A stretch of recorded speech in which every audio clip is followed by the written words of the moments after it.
then at our next meeting, we have a second draft of the budget based on this. But we also have figures on what our tax base is, which tells us essentially where we can set our tax rate. Then we vote on the tax rate we want to set. Well, we have to have hearings on the tax rate. But we adopt the tax rate, this is right. So yeah, I think this is over the. We'll make this. I don't want that. It's just. Are we live and recording? We are live. Thank you. It's 2 o'clock.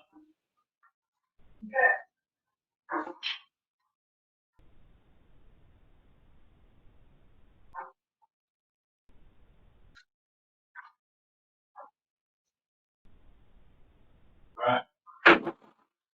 Call the meeting to order. The first order of business is a real pleasure. We're going to swear in Mr. Dr. Joseph Carver as newest member of the Woodcreek Council. So, and we have Cameron ready. So we step up here. We're going to have, there is an oath that we perform. So,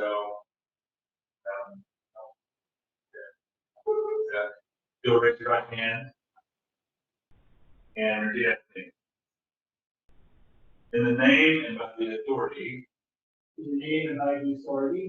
Of the state of Texas, I, Joseph DeCarva. Of the state of Texas, I, Joseph DeCarva.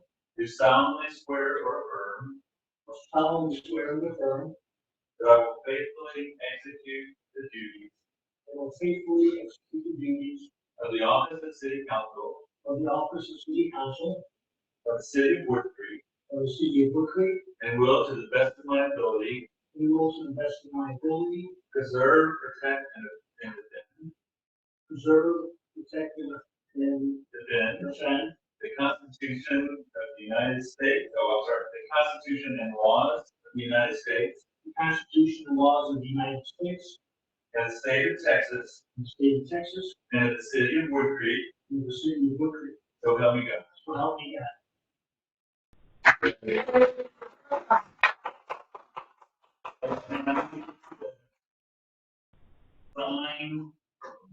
Sign here.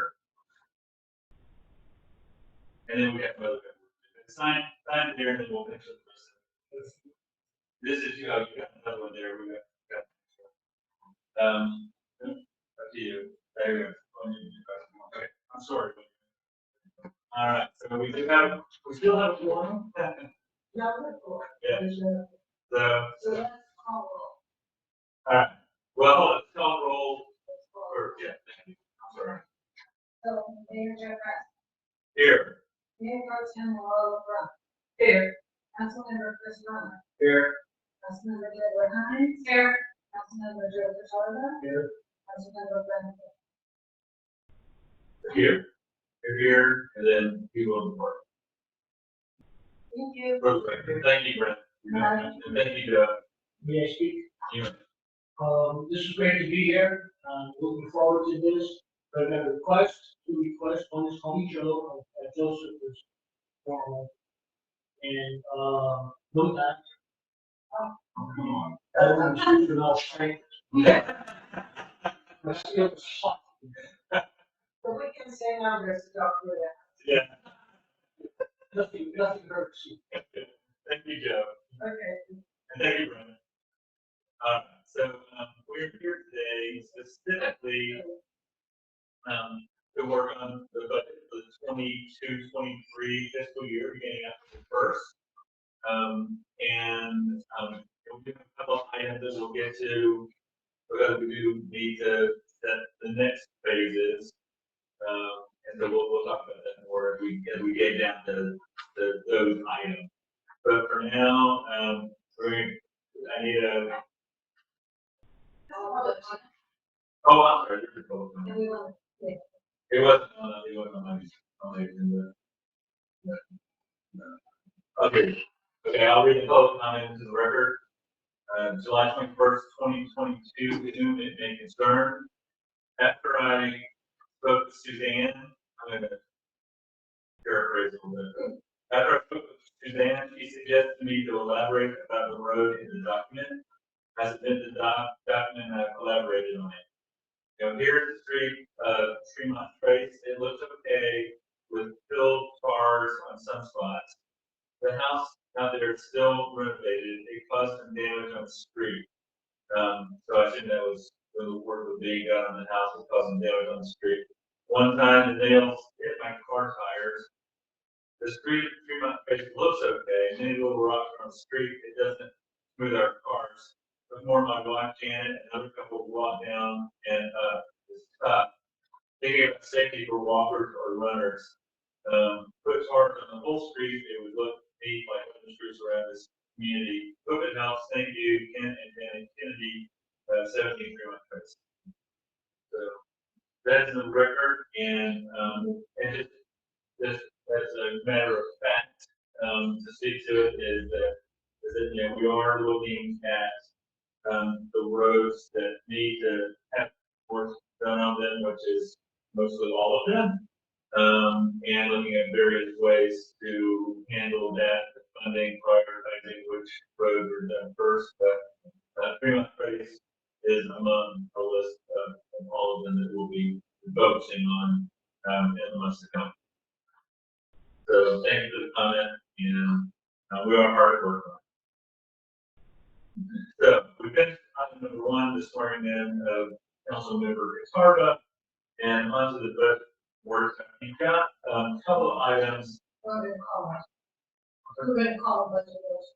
Oh, I'm sorry, you're right. And calling the budget workshop to order, I mean, we went over that already twice. And calling the budget workshop to order at 2:07. Thank you.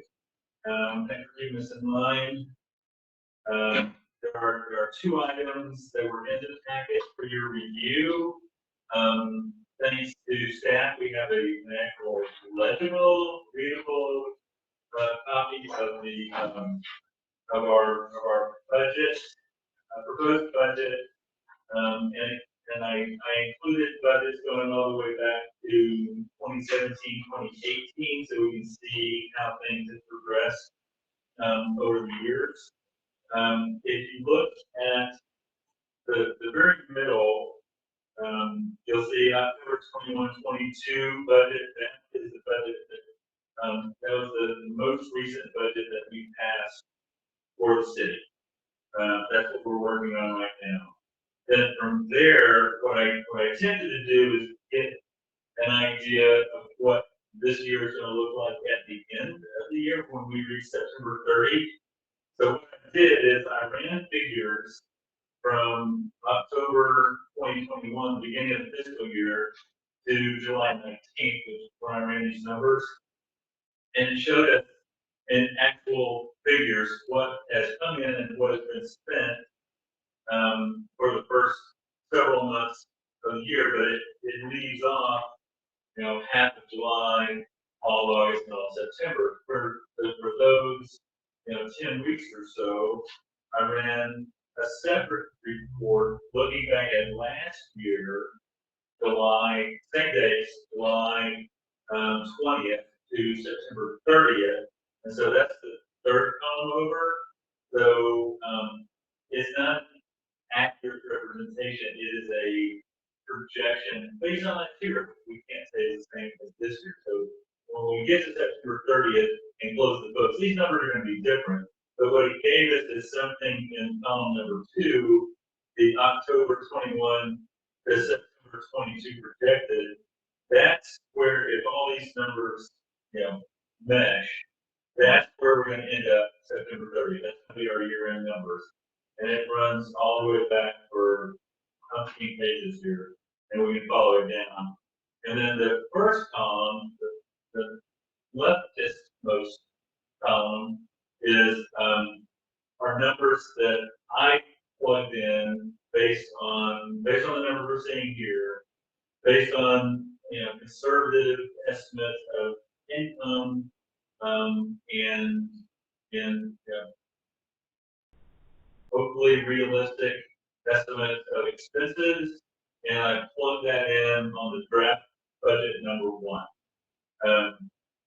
I took into account all of the various committees and boards who submitted requests for budget items, and if you have questions about any of that, I can tell you where that got plugged in. Some of them, just so you know, are on the last couple of pages of the document. So if you go down the last couple of pages, that like 8,900 miscellaneous is includes like the LCRA grant match for that grant, and carrying over the that grant match in case that doesn't go through this year. And then additional money for comp plans, and those are estimates, really at best. And then $85,000 in engineering that we start doing drainage and street work is going to take some extra engineering. So there was some question about whether there was enough money budgeted for engineering, and you put there's 2 places in the budget where that comes in, and you add those together, it's over $100,000 just in engineering. So, how y'all want to go about this, is really up to you. But as part of the workshop, generally we sort of go down the list, ask any questions, make any recommendations. If we agree that something needs to be increased, decreased, I'll make a note of that. We'll put it together, and the next time you see this, it will be draft number 2. Does that make sense to everybody? All right. So just starting at that, we don't literally have to go line by line, but look at it and sort of review it, and we need a couple of minutes, just to go through this since probably the first time you're seeing it in this format. We could spend a couple of minutes sort of looking through it. The other document that's part of the packet is this City of Woodcreek budget versus actuals for the current year. So this is basically what you're seeing in column number 4, but it's compared to the overall budget. So we can see that, and if we take a look at that, for instance, and just look at like ad valorem tax revenue, we've actually taken in, this is right at the QuickBooks, so this is up to date as of July 21st, last Thursday, based on the QuickBooks numbers from our bookkeepers at Tane LLC, and it shows that we figured pretty well. We're actually over a little bit on ad valorem taxes, and overall on total revenue, we're a little bit over. That's always a good thing. And if we look back towards the bottom and look at total expenditures and net operating revenue, we're actually in really pretty good shape. I mean, at this point in time, we spent about $540,000 against our budget of $838 essentially. So as we've been saying, we've been managing our budget pretty well, but there are more expenses coming in, and some of them, if you look at that column number 3, you go down on the expense column. Some of them are pretty decent. So it's like.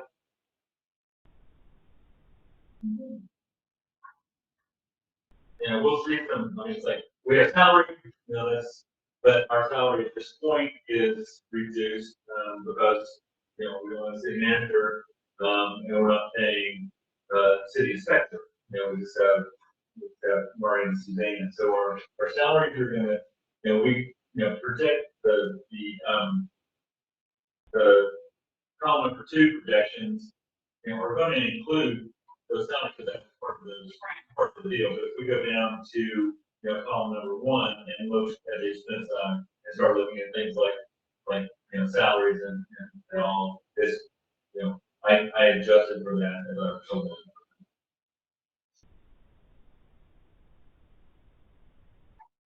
So, right now I have a question about the legal expenses, because we did that budget amendment and moved over a bunch of money into legal expenses this year, special cases there, but we still have, so I'm working on page 2 of the actual But for that, current budget right now. And I'm looking at the legal expenses there. It says we're at, we still have $30,000 in the budget, and I'm guessing that'll be adequate for any expected expenses in that coming month. yeah, we're not really expecting anything in the next, 2 months or so. If something were to come up, let's say on negotiation with Aqua or something along those lines, we could see a bump in there, but, I really don't think we're getting that number. You still have quite a few line items on the budget. Yes. You're not gonna be, that's not gonna be an issue of not having money. Right, exactly. And I have another question. So, since enacting the tree ordinance of last December, we essentially created a fund space for income for people cutting down trees. And so I know that we had a series of lots over here where they did some clearing and had to make some things. So what budget line item is that? Would that be under other revenue? there's a,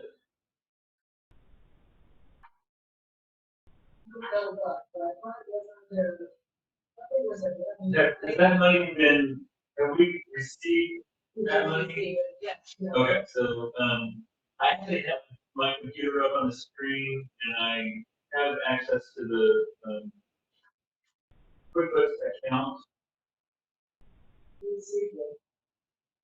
No, it's small. When you stop the full budget, It wouldn't hurt to shut those off. good idea. So,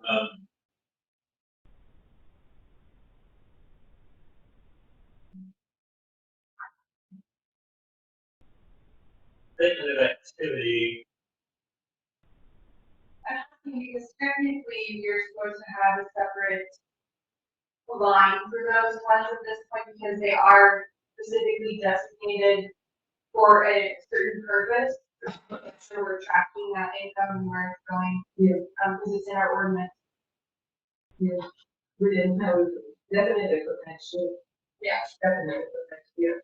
Well, since we have a functioning tree board too, and they have, plans, that money is supposed to be designated for some of the things that they want to do, so. okay, so this is a designated account.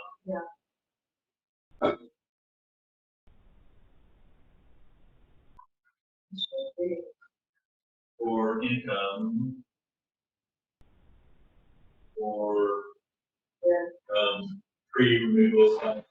This one is, the account is basically, other permits, residential other permits, and I did not see it. That's probably what permits is. I did not see it in here. It would have been received in the last little bit, and none of these. There's 11 champion. I'm thinking it's other. Yeah, so let me back out of this, get back into. Okay, well, just to make it known that we need to, create a line and designate those funds, Yeah. because they are, reserved for specific purposes, so we need to. They can be right on the reimbursement, but it should be specifically identified the product. Then the expenses, you will also have a line item to show what's going out. Right. You need two line items. Okay, so it may come under other revenues. Yeah, so here it is, here, it's under other revenue, and so what you're asking is like this account number for other revenue is 40-10. Yeah. So we would need like 40-15, which would be, Well, here's 40-15 is Oakville containment. Yeah, that would be that one. okay, hold it. Anyway, just a no, we don't have. Okay. 40-15, okay, 40-15 is not, it's only showing things that have. It's not here. So not 40-15, so 40-18. So what's the overflow? I'm not sure why, I'm not sure why Oakville containment, is listed as revenue. Why would 40-15 Oakville containment be revenue? It's on the expenditure, so some people, they always create kind of an income and expenditures, they mirror it. Yeah. It's just like a weird accounting habit, it's not, it's not something I would personally do, but I also am kind of a minimalist when it comes to accounting. I want it to be very detailed, but I don't like. Okay, yeah, you're right, 6,500.20, 6,500.20 is Oakville containment, 15,000 is there. Yeah, but see, like, somebody could donate to us pro boat containment, or perhaps we could apply for like a grant. I know, we have a citizen asking that at the report, asking about, grant specifically for pro boat containment, so maybe they would be listed there, so. Okay. For the future. Yeah. So we would have a like 40-18 for it to work, and then yeah, 60. Yeah. The heritage tree. No, it's like the tree reserve fund, is Tree what it's called, yeah. I'm not worried about it. But yeah, it's just, because I've already said it twice, but those funds specifically by ordinance are only allowed to be spent on certain things. We really need to track that down, because it's not like our other funds. Okay, so that's the question I get contained in, so that, Yeah. and we'll put it, and so if we're gonna do that, we also need to think about what is that, but now there's an offsetting budget on the expense side, right? So they're just like this in here, there will be a, The question on that, and I think they know the next time, we did have receipts and receipts into this year, but they're part, I think that we have to anticipate. Maybe in the revenue we should have for next fiscal year, have that amount in that line amount. yeah, so what amount is that? Well, we do 48, 15. I mean, what dollar amount? Well, I think we got about 6,000 more something. I think we should have, I think it should be, But the two lots on Champions over here, where they did clear cutting and they had to pay the city. it was close to, it was a little bit of a source of 6,000. So I think that we should start with, project revenues there, standards in that area. I mean, not go crazy, but have something. And it would take, does any of that come out of the 15,000 that is in the budget already for Oakville containment? No. That was for what Julie had proposed, which, I'm gonna be, it's basically, that's what I understood, is the type of person who replaced the tree that was damaged. We want to have something old, I think that if we call it over containment, it should be something that is for the, health citizens before, with the education and before it's a priest. And I see those as two separate. We get to set, they need to be Because set. the city could embark on some kind of campaign to present, well, look, that we hire engineer, we just, we do something as a city, Yes, and then replacement, that's a separate line item. and I took a bunch, and I only did I took back the brochures, and in fact, I passed back order more, and I walked, not Palmer, I haven't gotten Palmer yet, I walk the regular Spalding, Wilson, and then I also have some people who work with me at the store. Well, some live on Westwood and some live on Column, and they asked me for the brochures. So there is a thirst, and I went and I walked, and I thought it was but there were people who were not home, and I thought it would be here, so that where I found where I found the resident, they wanted to talk. They wanted to talk about what else are we going to do? And we do some type of education. So it took me a good time, I really, I spent a good chunk of my time that morning because they all wanted to talk. A little more of they are, they're this, and I'm not saying, yeah, Spalding McGregor, Wilson, we were at that. And then some people I don't follow and I gave them brochures. There is a thirst, there is a concern. And invariably, not I wouldn't say everybody, but several people say, what the heck is golf course going to do? That, yeah, that was a question that came up in my conversations. Both while I was walking and also I have some friends who live on, who do not live in Woodcreek, but they play golf. And they both us and one work at the store. They told me about the last time they came to play golf. It was It is. That's what I thought. So For a question it on, ain't paradise. the question on 4015, the category book containment, that could be brought in up to cover brochures, but Cover what? brochures on the book, Brochures. like it's a whole broad category.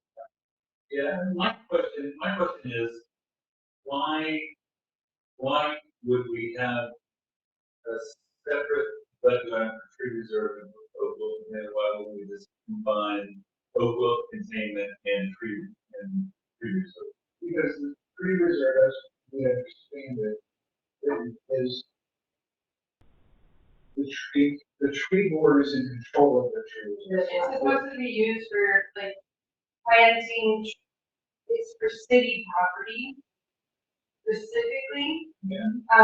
As the current ordinance is written, now, if we're considering the proposed update, we can adjust in that update this specific, rather than pull up the ordinance. Well, the reason I that is like, it's easy to plug in like a 4018 for the trade reserve, and then I go back over the expense side and the 6,000 numbers, and they're not a number to plug it in that, you know, like, you know, overall containment on the expense side is like 6,000.20, but 21, 22, 23, 24, they're all taking those other stuff, so that doesn't mean you can't have a pre-fund reserve expense account that is. We will have other revenue. Is there another location? Well, I'll talk to the team about this. There's a note that has I've got the notes. So I'm just looking over the ordinance. The other issue with that same account is that there's actually supposed to be an escrow account for the city to hold funds for people who, are paying them in and then have to use them. So this isn't like the development process. So they pay to the city and the city holds those funds for them, and then they can draw on them to plant trees or whatever on the property as part of the requirement. And then that's specifically relevant to something like drought, where when we're in a high drought, the builder can't put the trees in safely. And so they actually pay a reserve to the city, and then they can choose to use that reserve post-drought to plant trees. And so that's in our existing ordinance, it's already passed as of last December. And, you know, we could work on that wording for any update if we wanted to go that route. So that's one part of the account that we want to be careful about mixing it in with other things. Okay. I mean, it's not that big a deal. It's just, okay, so the accountants just need to know that if we receive that money in, you know, where to put it, so we can find it later or report on it. That's not hard. So we can. I don't think it is. We don't have a bill. No, it isn't. It's not. No. early. Yeah, I've got one small question, I guess. 4035. It says TDR, TDMDR dashboard for working company. And that's the FEMA. That's the FEMA. So could I just have the word FEMA written into it so that we have that kind of easy transparency of what that is? Because not only us are going to be looking at this budget, and I actually kind of Google it and look it up. What is that? So just to add that to that. Okay, and mentioning that, so, we should see the last. But we don't have anything budgeted spent, including the other 213,000 that we've already had in. So that other 213 is basically sitting in reserves. And if we get to and decide that we want to go in 22, 23 and spend that 445, I did not put that in the budget because I didn't have information for the platinum. I think we're getting closer and closer to the deadline, so we definitely have to cut that. It was anyway. We plan to spend it. Yeah. Yeah. Is The this same a- thing with the, they were at American League, transfer, spend about before. But isn't that what this is? This is the FEMA, this is the disaster. This is FEMA. So now, yeah, that's the right word. It is the American Relief Fund, American. This is not FEMA, this is the American Relief. Okay. It might have been American Relief Act Yeah. Funds. FEMA. ARPA funds. It's ARPA. American Relief Fund. Because we got all the money from FEMA already, the 75%, isn't it? So Is that- the money when we apply for the money, the money to be reimbursed from FEMA for the money that we spent with the respite. Yes, that was all. That's already been received and. Oh, yeah. That was basically whole thing. Yeah. Our whole, So this is ARPA money for training. the American Relief, ARPA, Relief, ARA. I can actually do it right now. Because this, But I don't want to blow their little. yeah, I'm trying to figure out how we were gonna get more money for FEMA. This is ARPA. Do we need, well, if you're saying there is money to be had, where do we put it? Well, I want to speak specifically to the American Relief Act funds and some recommendations from platinum those kind of things.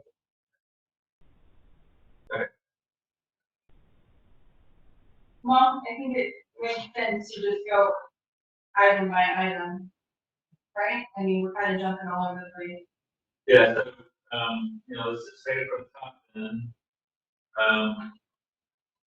My feeling was that we would, continue with, essentially no new revenue. That, we don't see that, changing very much, but that's a question mark. And we don't know what our tax number is gonna be at. So, that number could very easily change, but I set it lower than what we've been able to achieve so far. And so that we can adjust. This is draft one, we're not voting the budget in, we're voting draft in, and that's the number that almost certainly is gonna change, depending on what we decide to do on the tax rate, right? I think this is it's very good preliminary that, but we haven't talked about things that we need to add to this budget. Well, we asked for it, and so the things that have been provided, there's something that we didn't have, like road stuff. But most of the other stuff that has been asked for, I think, has been provided, so that's the big remaining question mark. Okay, so we're going down item by item. First one is ad valorem tax revenue. We know that one's going to go up, that projection.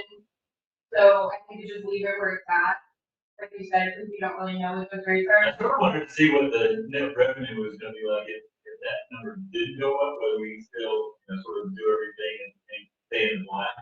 I would like to do Compared to that, just sort of looking at things, and that's what my thinking, that was the first number I said. I thought, I'm gonna leave it there, I'm not gonna do anything, but I can always adjust it up if it being balanced in budget, but you'll see when we get down to the last of all this. This budget leaves us in pretty decent shape, but again, we have to figure out what road work, et cetera, that we're gonna do that's not gonna be paid for by, some either, tax note or bond or whatever. That's gonna come out of kind of our budget, our revenues, our general fund. Then we plug those numbers in, and we need to do a budget transfer, a revenue transfer, as part of the budget, to cover that, basically the $426,000 from the federal government, then we do that. So then the next item I see is the state sales tax revenue. I'm pretty concerned about this amount, because if you look back, the records,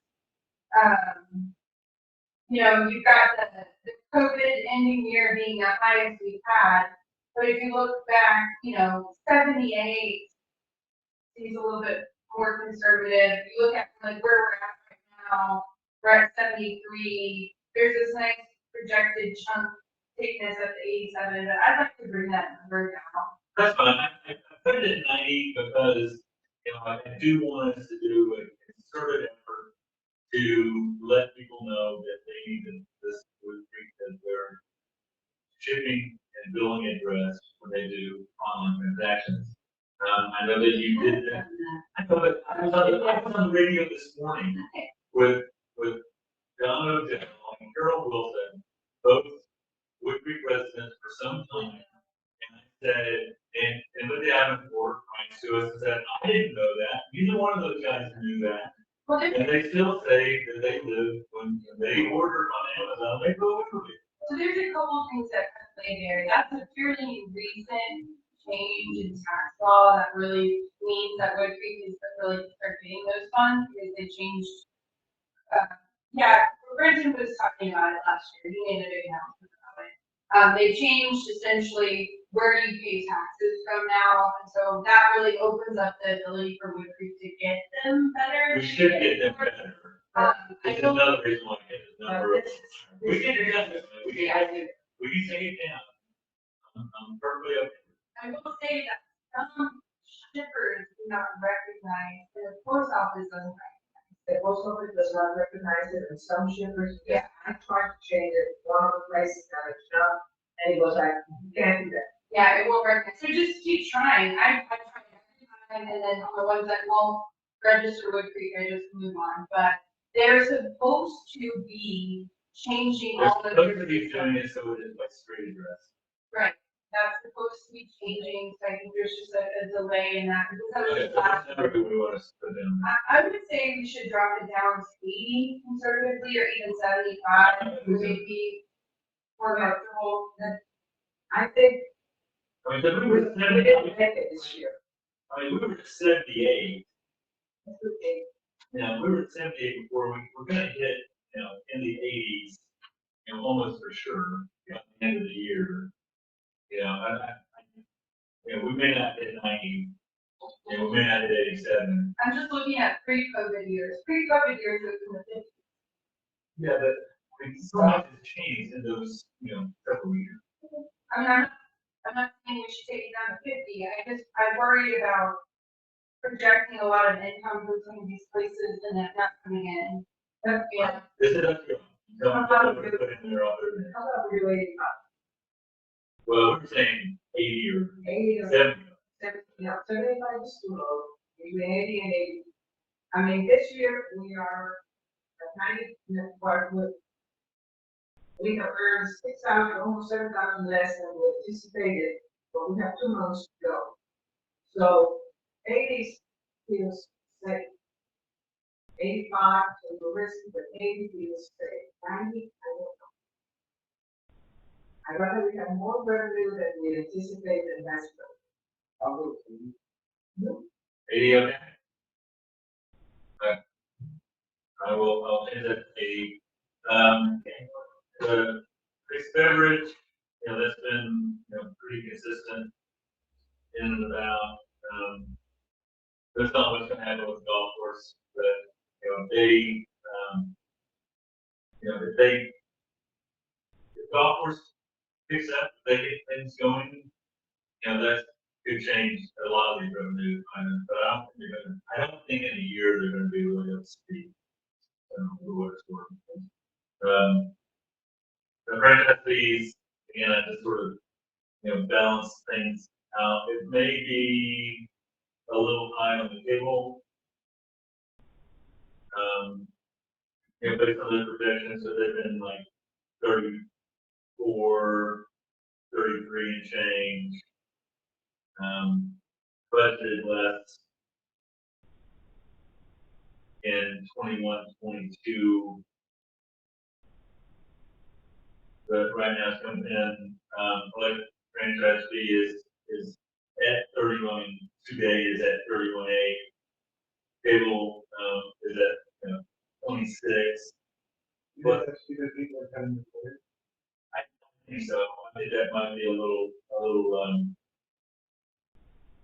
ambitious at 34. I want to take it to 30. And I don't even know do you know what the difference is between the franchise revenue and the PEG cable revenue? I think that's just one of them.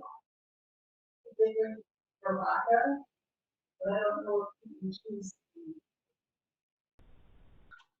I love Let's see if I can figure that from here.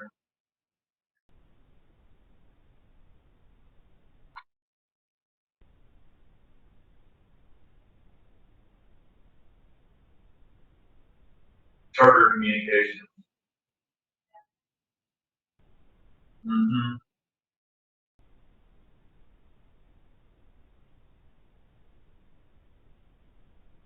Florida almost Bryson. Well, it's not charter. But the Everyone's internet and one This is.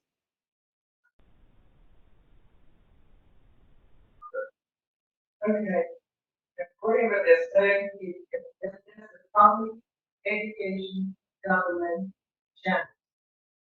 It's a separate franchise. So, what they cable do, that's what it is. And then, I just pulled it out because the fog is lifting. It's, so they have to report it separately. It's a communications act, local franchising authorities, we can require cable operators to set aside channels. Yeah, so that's what public education and governmental, so they have to separate it from the commercial. Those are the ones you get no matter what. There's the free. But you still get money. And the thing with that now is that, the thing we no longer get from that is. so That's all. if in fact we were going to record that number goes down, do we want to change that 6650 to nothing more in line with what we had at the budget for 21, 22 was 6,000. And we've only received 5,200 today.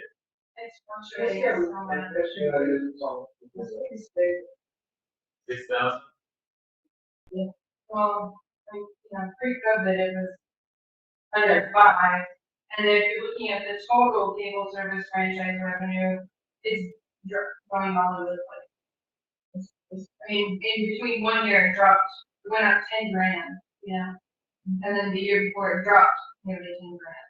Yeah, that's because we can no longer, they reduced the. Yeah, they reduced, we used to get more money.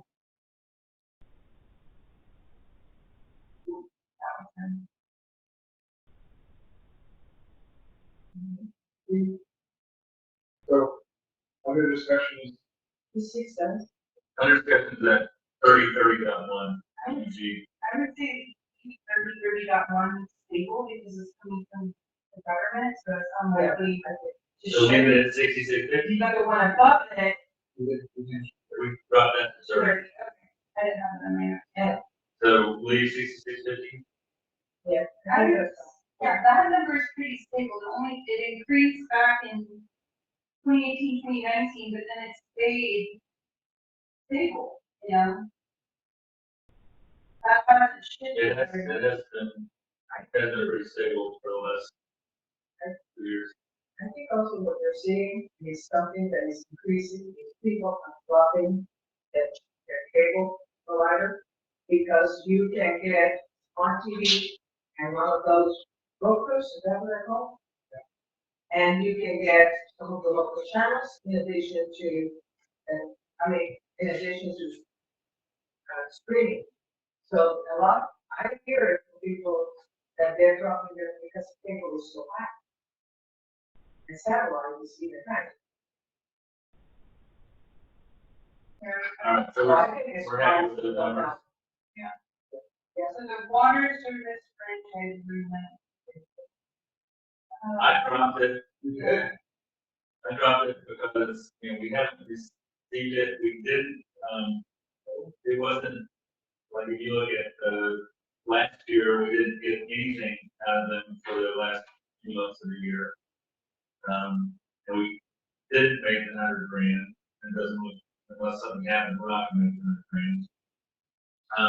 And, we are currently not under contract. To receive it, we should almost leave it to Europe. They have to. Part of it anyway. Look at this year though, in 2018, 2019, it was 25,000. Oh, no, yeah. But this year, we had under 100,000, we received more. Yeah, we lack 9,500. Or you think it's safe to plan for 90,000? And that's a fairly consistent number for the last few years. I mean, they haven't been under agreement for us. So.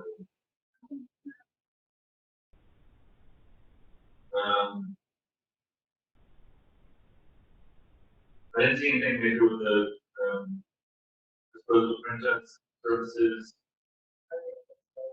The, Waste so is that a percentage before? No, I did the projection based on how things have been moving along. I did the projections, we did receive almost $6,000 in the last few months of the year last year instead of paying, it's like, it was like, you look at the budget, you look at the income, that, is pretty consistent. So I dropped it a little bit from what the projection was, as we say, but,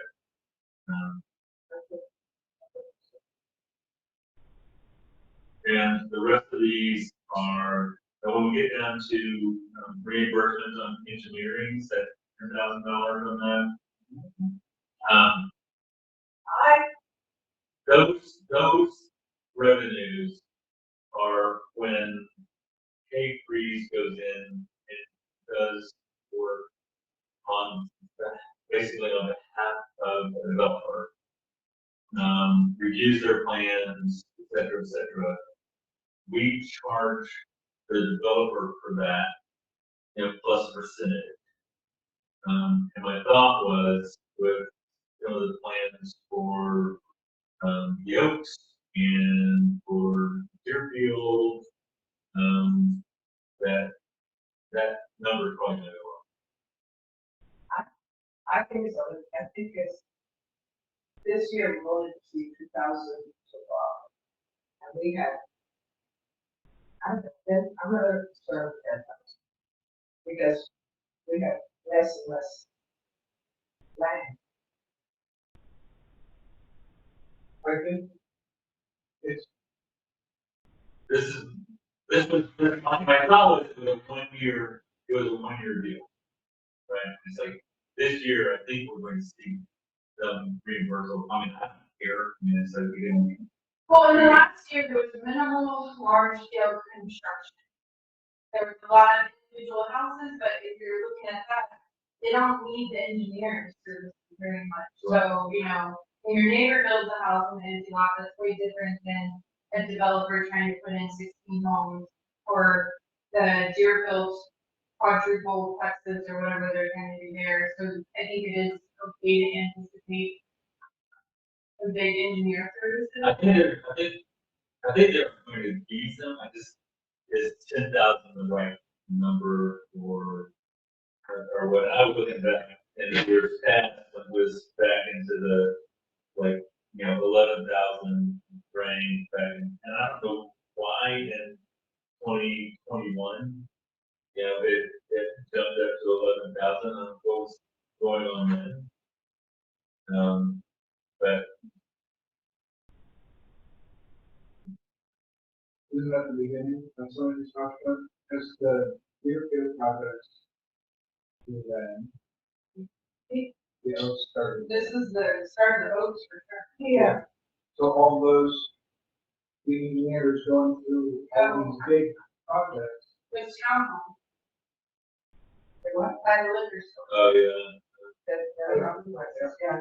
So, I mean, just, So, I don't know where he is, he had come by and gotten his permit for the complexes to start, but he hasn't. He was, he person, so I don't know where he is, we're talking Deerfield. and he came from complexes, the Chisholms. See, because he was, building, he was there for Gilby's, and then he also had a very expensive home at the, but we got money there, the expensive home on, Orchard, right? It's like that home there that he's been doing very expensive home. So he was very tied up, but then he came by several months ago, got his permit. He's always on the street. But so the $10,000 number, I think you're because. okay, it's not what would be appropriate. Well, you could go back down to 8 grand. I think leaving it at 10 is okay. 'Cause I mean, I know that we have some big projects. We know Okay. Deerfield and whatever. 8, I 10. know it. Are there gonna be any more engineering fees for them? For Deerfield? Yeah. So as they move forward, because they are they paying already? 8. They have paid. Okay, so they've already paid. They're past. That's what I'm saying. Bills that's not paid. 8. You're going to 8? Okay. I want to be as conservative as we can be on the income side. I don't want to find this guy this. I would rather come in with, again, like this year, where we brought in more than we projected and spent less. I agree. That is, as we learned in the budget workshop, there's no such thing as a balance. And you want it to be balanced forever. The only thing with engineering, if they ever, I know that this is speculation, if they ever finalize the deal with the golf course, then, it's There's not, going to be engineering there. there's gonna be engineering there, and it is beginning to look like a post. Well, I definitely don't want to. Money that doesn't come in, but I don't want- anything here that we cut is probably gonna end up. I think speculation. Okay. So, break that down, take that down to 8,000. As far as reimbursements for legal and admin, we really haven't seen anything like that in the last few years, so I didn't put anything in. Under, new home permits, that was a question mark for me. Again, it was like, okay, well, we're getting built out, but there are still, permits to let. I think that's a good number. I think if you look at this, I think that's the one comment I made to do that. This year, renting projected 15,000, you've only received 6,000, you've only received 40% projection. And I think Maria and I probably made the same comment at the club. I did do home purpose. I think that 6,000 is really more than, people are building, but What was, What's interesting to me is what was going on, they just completely didn't exist 2019. We were really, I think, we had nobody was doing anything. I mean, it was, No, in 2018 and 2019, it was all lumped under What? one. They weren't broken out into new homes other than inspection. There was 24,000 in 17, 18, 19,000 in 18, 19. Then, then like 45 homes. Like Yeah. those numbers have remained high. They've actually dropped off, in recent years as things got built out. you had the duplexes by the liquor store in 2021. I mean, I'm looking at this year, rental projected 15,000 with 40%. With, It's under, yeah. I don't, So, Councilmember Garber actually shared this market trends, article with me the other day. And it's basically saying that the demand is starting to stall out. Yeah. So I think that we should be conservative on this number as well, because we were talking about build out of our homes is an issue, like how many lots we have, but also just they're starting to see stall out because of high interest rates, construction costs. It's getting difficult right now to get a house loan or build a house, and then so the demand's falling as well. People aren't making those big job transitions like they were in 2020 either, where they were transitioning to home employment and then wanting to move out of the city, so I think we should bring it down. Well, new home permits, I'm okay with bringing it down a little bit. The other permits and inspections, not so much as what goes with it comes back and remodels and. I think that's the one. Is we're doing a lot less community, and there's a lot of permits are not required. Requiring the groups to be community and some of the others. So the government's getting it as much. Okay, so what numbers do I put down here? the inspections, I think, is not, because if you look at inspections, he had projected 14,000 years. We are almost at 86% of the year, and only 50% of the projection has been realized, so that needs to go down. I say we drop new home permits to 6, I agree. and then the other 2 to 7 each. Uh-huh. 7,000 for other permits and inspections. I think Because that's under where we're at right now, but mirrors a little bit of what was coming in in 2019, that the inspections fees have been high. So you can come up on that one, but I was just looking at what's come in so far this year. So if we have another year like this year, 7,000 is safe. I think 6, 7, 7. That's the same one? I like that, yes. 677. 6, 7, 7. Okay. No?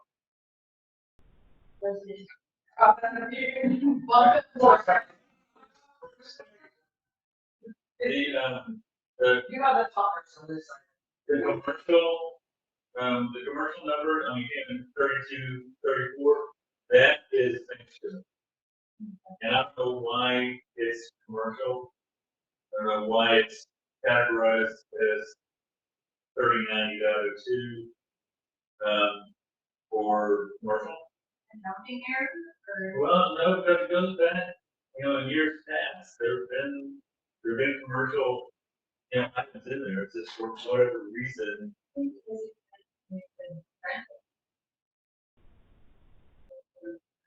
Yeah. Rentals. Yes, they're rentals. But they're, Which would explain why maybe 17 or 18 was so high as out the apartments. I was just wanting clarification. Okay, so I just not. And you- I put 5 bucks in this. And you have the complexes and duplexes on your field. Those are all. Good. No, they were sold. Huh? Oh, Deerfield, okay, Deerfield for that. Not, there's a few places there that are old, but most of them are rentals. I think 500 is safe, because if you look at the lowest numbers on here, you know, you're right in the middle of them, so. So I just thought that, okay, other, is it, again, it's kind of a placeholder. Subdivision plats and replats, that makes me longer. We got nothing this year. We budgeted $5,000, you say. Right.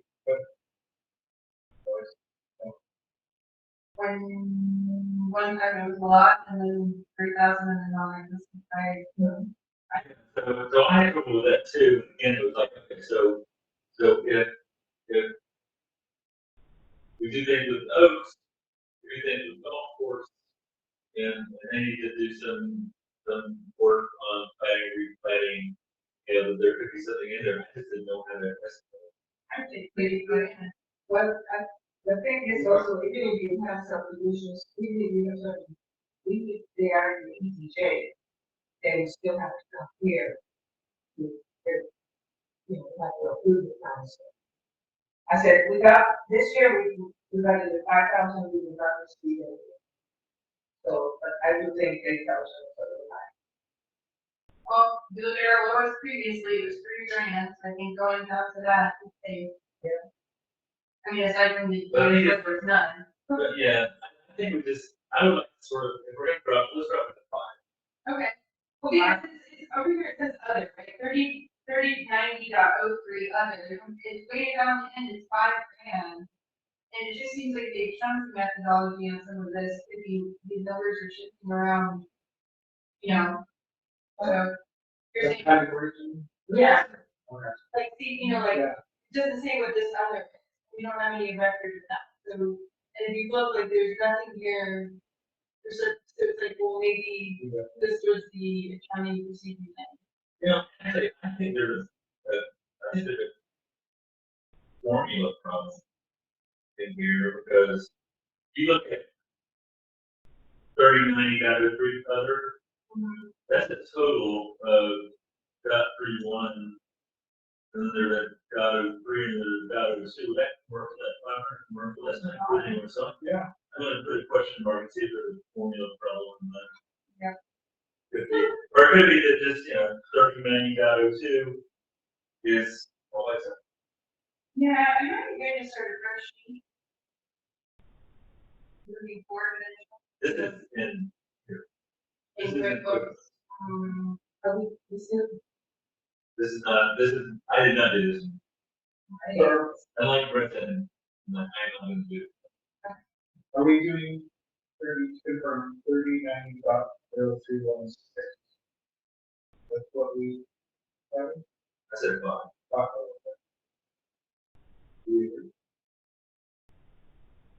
sorry, I'm just moving on that.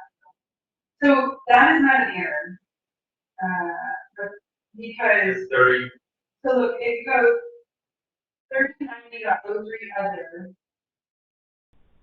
And then the total other, that is those two numbers added up. Because that's not. sorry, It's 5. fine. Right. Okay, so what was the number you said? I said 5,000. Okay. 31. Okay. So, And we have liquor license revenue, sign fees, interest income, and other revenue. those are pretty stable. Interest income. Interest income. Interest income is off farm investment. Okay. Just clarifying, because it doesn't say That's what. investment account interest. That's the only thing that's the only thing you have in front of It's a lot. Investment. Well, it is. It's interesting. It's like, you know, it's, So what happened? Is interest rates tanked, is that what happened? Okay. 19, 20, so, Um, or now, We also took some money out. For we reduced, the rate of the overlay. So our principal went down and interest, and interest rates, the fraction. combination of both. There was about Woodcreek grants about 400,000. And then other revenues, I think we were talking about this one. It's just a big old pot of things. We don't know where else to put it. So remember that's for the, when we're looking at money like the 31 champions and 21 champions, whatever it is, that the street stuff, that's what went into other revenues. Some of that's gonna break out there. I don't know what to do with this exactly yet. I am putting in $15,000 for Oakville containment because that has a balance. We have $15,000 expense. We need 15,000 and 15,000 income line and not balance that out. Oh, yeah, right. Right. So I do need to add 15,000 in that category. And then I have a note about 4018, the tree reserve fund, but I don't have a number for that. Oh, but come on, the income for Oak that goes into that would have to come in for Oakwood. If Oakwood would have to generate, right? No. So, No, this is budget, we want to put $15,000 for Oakville. And then we want to spend $15,000 on Oakville. So the budget is not, I mean, that's just basically saying from our general revenues, from our revenues, yes, some of that is Oakville. So we're earmarking some of those revenues, just like we do anything else. You know, we're doing, you know, we've got some revenue there for Oakville. And I don't know, that's just where it was in the past. And I don't know, but that's where it was in the past, or not. no, so that would have to be income coming into the city from Oakwood containment. Like I was talking about, it has to be like a grant. Like maybe we apply and we're like, oh, so-and-so, CRA has Oakwood containment grant, and we get it. Which I would like to have going in. So what you're talking about makes a lot of sense logically, but that doesn't happen here. This is just our income. So what I don't understand is like, we've got 4015 Oakville containment, and we've got some revenue. That's on it. So why wouldn't that be our tree reserve? Why wouldn't we just name 4015 tree reserve fund? And it could be used for Oakville containment, or anything that is deposited specifically for trees, whether it be Oakville containment or whatever, you know, goes into that fund. Why do we need a separate income fund for Oakville containment? I don't think you need that, is what I was saying earlier. Like if I was in charge of this accounting, I probably wouldn't have specific line item there. I don't think you need that, because the likelihood that somebody comes in and says, here's money for Oakville is low, none. And you could obviously Right. slide it into any of these other things. You could definitely rename that tree reserve fund and move that revenue that's supposed to be under a tree reserve fund there. For sure. Like that makes total sense to me.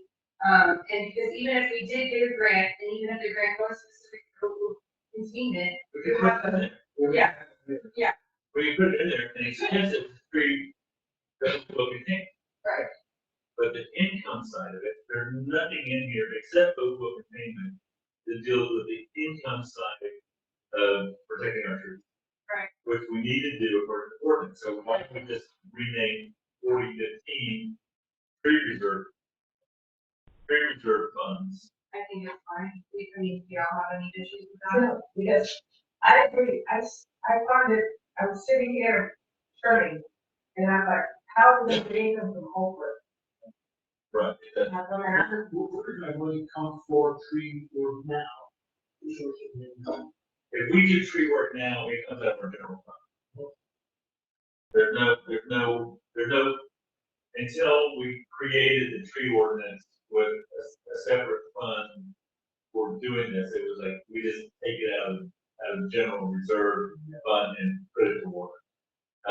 You know, we did say, for instance, a year ago, that we would have money available to help people replace their trees, right? So you could come and apply for, you know, a few $100 to replace your tree.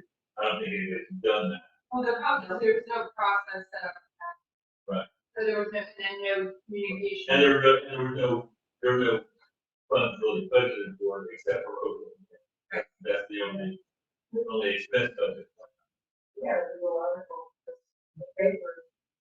So it makes sense to do all this with word topic, because by application, by petition, and nominated, versus. Right. That's gonna vary. Right, it is, I mean, there's no, and the thing is, I mean, we can have separate expense items that are, oak wilt related and, other tree related. That's fine, and it can still draw from the same income funds, pay that. But it doesn't have to match, one for one. Okay, so I have 15 grand, but I don't have a number to put into the tree reserve fund income. What do you think might be realistic if we take, for instance, 21 and 31 down here, tree trimming, and then move it over to that income goes into the reserve fund. That was about a little under 6 grand. Do we put 6 grand in here for the tree reserve fund? Question. When you have I know this person, when somebody comes to do the trees, okay, I just did about, somebody's coming in the first 2 weeks of August to do my trees. And my tax is about $400. It's sales tax on. Sales tax, so is that gonna go, that's specific to trees? That's still, that's still will go to sales tax, right? Yeah. It would not, that would be research. There's no way. There's no way to identify. No, because all that money is collected by the local tax people, the state tax people, and then they distribute it Yeah. to the city. So there's no way to identify. Like, for me, as a seller, I pay a lump sum, and then I say where these sales were made, and then they distribute my money out to the city. So I'm just trying. Yeah, no, if you, I was thinking, well, you can always hope. they're gonna put 6,000 there just conservatively, but 2 people cleared 2 lots, that's cannot be fixed back, I think that's reasonable. Okay. So top page 2, put that 213,000 mark money in. The 5,200 is Camp Udea. That number was 5,000, and it goes up incrementally every year. So now at 5,200 level that we can expect from them. I don't know when they usually pay that. It hasn't been back yet. For this year, for current. It's big though, It is? Yeah. maybe it's under other, It's not in our actual yet, it might be under other. Let me look at donations received is not listed in our.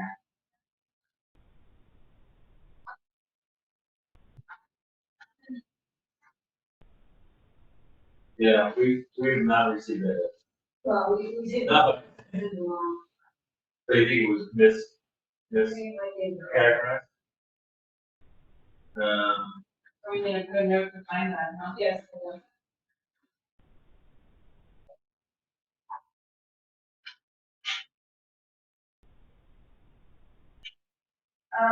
So those park donations that the Parks Department has received but not spent, they're gonna sit there in that account.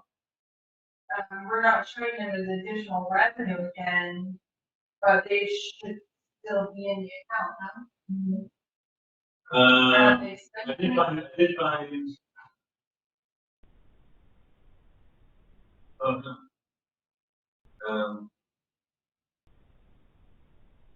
The last payment that I saw from the camp was $5,000 in February 21. It was, they were both 5,100 and they paid it. It's not, Okay. it's not, Wrong it's not, but I'm looking at the Camp Judea. And Camp Judea, we've got fireworks permits, we've got other items. but we do not have $5,000 in this fiscal year. Okay. So let's look at it, let's look at it. Do they pay from a different thing? No, but it, Yeah, but it's not in it. So I don't know what to tell you, that is not there. But that kind of thing, those numbers are gonna set something. Okay, but so on the, it says the park donation, so shouldn't that donation amount just carry over? No, that's new donation. Yeah, this is, So $500 is for new donation. because Parks is working on the concept of possibly the luminaries or other events that there's some kind of mechanism for donations. No, I understand, I'm just saying, what happens to that account amount? Does it not carry over? It's not, our budgets don't carry over from year to year. It's not carryover. This is all new No, revenue. Those funds technically have. They're accounted for on the balance sheet. Okay. This is new revenue on top of that. Okay. These funds came that $1,100, $1,200, that came in last year. Yeah. So it's accounted for there. Yeah, so it's still on the books. That money is allocated for funds. Question, if we have got those donations, and you're right, they cannot carry over, but the mechanism, we go into research, identify for parks. Okay, that's what I want, That's we have to exactly, go into research specifically identify for parks. which, Because we cannot, okay, so don't get confused with carryover versus budget. That money is not gone. I mean, it doesn't go away and can't be spent. It's still there. It will be there until we say, okay, we need to spend that money. The $500 represents new money that, that we're gonna go out and project it, that we're gonna go out and get through the front of the park. And then, and then we have maybe more than that. We've got a couple of them. So along those same lines, then that 213,000 from ARPA is the new 200. That's the new 213. Great, got it. I didn't know following again. but it needs to be somewhere in somewhere in this language, somewhere, we have to identify that there's this money. Not on the statement of activity. Not in the state of It's the. not on the statement of activities. They will move it by journal entry from statement of activities to the balance sheet or to the statement of financial. Okay. And in theory, they should honestly be using it whenever, if they get granted that LCRA Memorial Park and the boxing court. They should be using that $1,100. I mean, that would be a vote that will let's use that money and put something else. Yeah. But that is, that money was donated by citizens for parks to be used on parks. There's a journal And it should be, and it will be on this statement of financial position. Okay. And I'll make sure that I'm not here. I just want to make sure that we can make regular. Yeah, and so that's what we talked about when we first set this thing up. I said, yes, we can take this money, and yes, we can account for it. Is that we got revenue, that's money coming in, that's on the statement of financial activity. But, long term, that has to be accounted for in a separate bank account, but a separate QuickBooks account on the balance sheet, on the statement of financial. The balance sheet, so it's not the balance sheet as, in reserve for that purpose. Right. And so when we want to spend that money, we do a journal entry that moves it into the statement of activities incident. So it would be the same process as the It's- tree fund reserve as well. Right. Okay. Same thing. And that's one of the things when we sit down and meet with a team, Friday. When we sit down and meet with a team on Friday, these are some of the things we're about. And we need some, and they agree. They think that this is a little crazy and it's gotten crazier over the years. And that they can be, for instance, that treasurer every report that we get, that was Brenton's construct. You know, he wanted to do it old school, like numbers on Excel, and we can give you all of the same information, right out of QuickBooks in real time with real dollars. It's not going to be the same format, all the information will be there. And so that's one of the things about And the meeting's on. the meetings on Okay. Friday afternoon. Friday afternoon, because this does need improvement, and this is, Does it mean that we're all? No, it's just, we want to meet them, meet the bookkeepers, and, no, it's not, I mean, I didn't want to post it. You know, I'll report back on anything, assessments, but we just don't know them, and Everything I've read that says that third party handles the majority of the accounting. Just for a lot of reasons. It's a good check, you know, so I like that they are able to produce those reports, and I'd like to start seeing those reports from them. well, my main thing was I wanted to be able to generate those reports myself. You know, so that, I mean, if I'm going to be acting city manager, I need to know today what's going on today. You know, and our treasury reports and some of our financial reports that we were looking at in council meetings were a month or two old. You know, so and that is hard to learn anything. So I do have that. I can get information for any council member or staff at any time to say that this is what's there or what's not there. And it was just such a good feeling when I first did that. Yeah, submit and it opened up and there everything was. But I haven't touched anything. I haven't changed a thing. All I've done is run review. And that's really all I want to do. And we'll continue the rest of them. They've got some things they want to suggest, and most of it is just. So that, so now we can look at that total revenue and forget all that. And we just cut out about, Do you want to do the math? maybe that I'm gonna plug it in.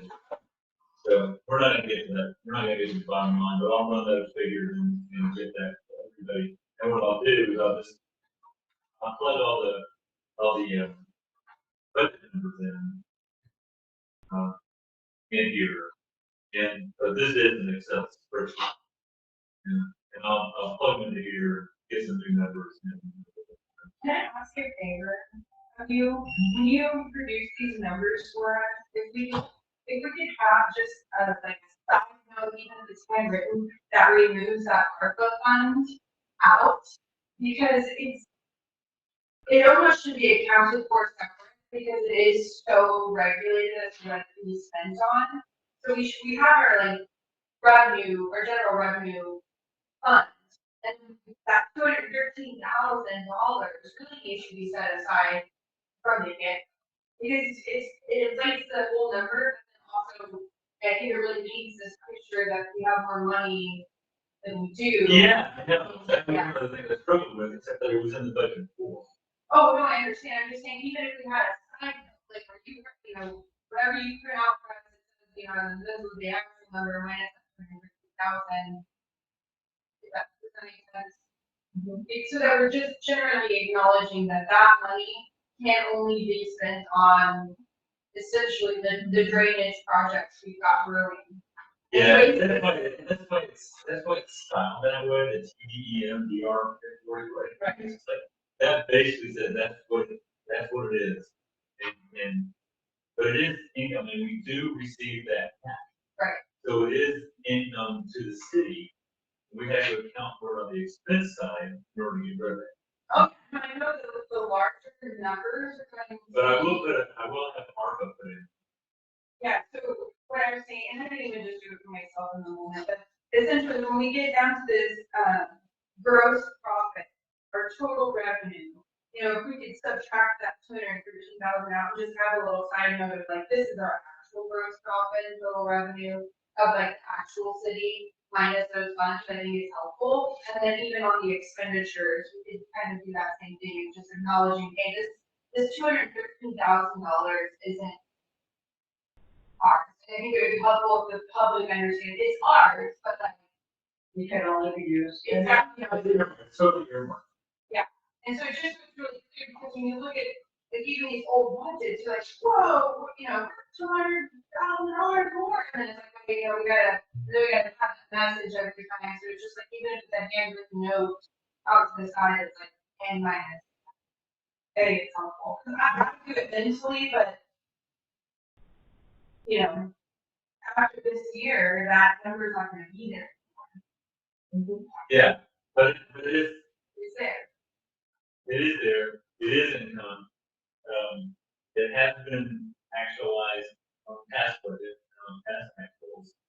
Yeah, so that's the only reason it's there, because otherwise, it all would come under basically miscellaneous income and miscellaneous expenses. Right. And balance, I mean, it would be, for me, if I was Yeah. building, building it from scratch, you know, everything would be down at the bottom, you know, bottom of the last page, that, oh, other income, other expenses, boom, boom, boom, boom, and there it is. Right. And that's not the way it's gonna come. You know, without getting into that horse to death, one of the things that we're talking about is that after the pursuit of getting these grants, all we've ever done is this deck of grant that's been sitting there collecting interest. The bottom line is we have to have she's right, we need to be very specific in the budget when those funds are coming in, which not if, when those funds come in, we have them clearly identified, because not only for our own budget, but for reporting back to the grantor is going to be essential. So I'm glad, maybe that is. Maybe they could reformat the way they Very look. good. Absolutely. Yeah. Alright, moving on. Yeah. Dave, I was just asking that. like, So moving into the expenditure side, we've been an hour and a half, and we've just barely got out of the income. And there are more expenses than there are income, so let's try not to expound on every single. Are you trying, before you leave the revenues, are you going to address the cost of goods sold? There is no cost of goods sold. Well, there's. We don't budget for cost of goods sold, and the county doesn't account for cost of goods sold. So if we sell something, This is not, we don't sell stuff. I think she's talking about this email from The Suzanne. three level. Where we might have to- Just We're not in business that cost of goods sold is, okay, I need to build a laptop. So I need screws, I need chips, I need casing. Yeah. And those are all cost of goods sold. We don't, and then we assemble it and then sell. We don't have any cost of goods sold. So if we were to sell something, where would we put it? We would put it in other revenue. Okay, that's all. Right. I want to make sure that. There's no such thing as cost of goods sold for what we do. Okay. So that, those So are. we don't do that. The reason that it's in there is that I wanted, when I ran this report, you see there's lots of blank spaces. You know, when you run a report out of QuickBooks, you have the option to say show zero balances or not show zero balances. I said go ahead and show zero balances so that we could see everything that was built into the target accounts. And so that's why cost of goods sold is in there, is it's in the target account. We're just not using it. So when we run the treasury report, it's not, you know, it's only gonna have stuff that has happened, right? Does that make sense? Yeah, QuickBooks has got limitations. Yeah. Alright. Okay, so getting into the salary, personnel services, reimbursements, all of that. I took a look at, you know, where we've been. So we had like an insurance expense reimbursement. Well, we were compensating Brenton for his health insurance. And also there was the vehicle reimbursement. We're not doing a vehicle reimbursement. And so, you know, those went away. Does this number include a potential new hire New hire for what? or sitting in? Oh, absolutely. No, this is for that 170,000. That's not Suzanne and Maureen. They would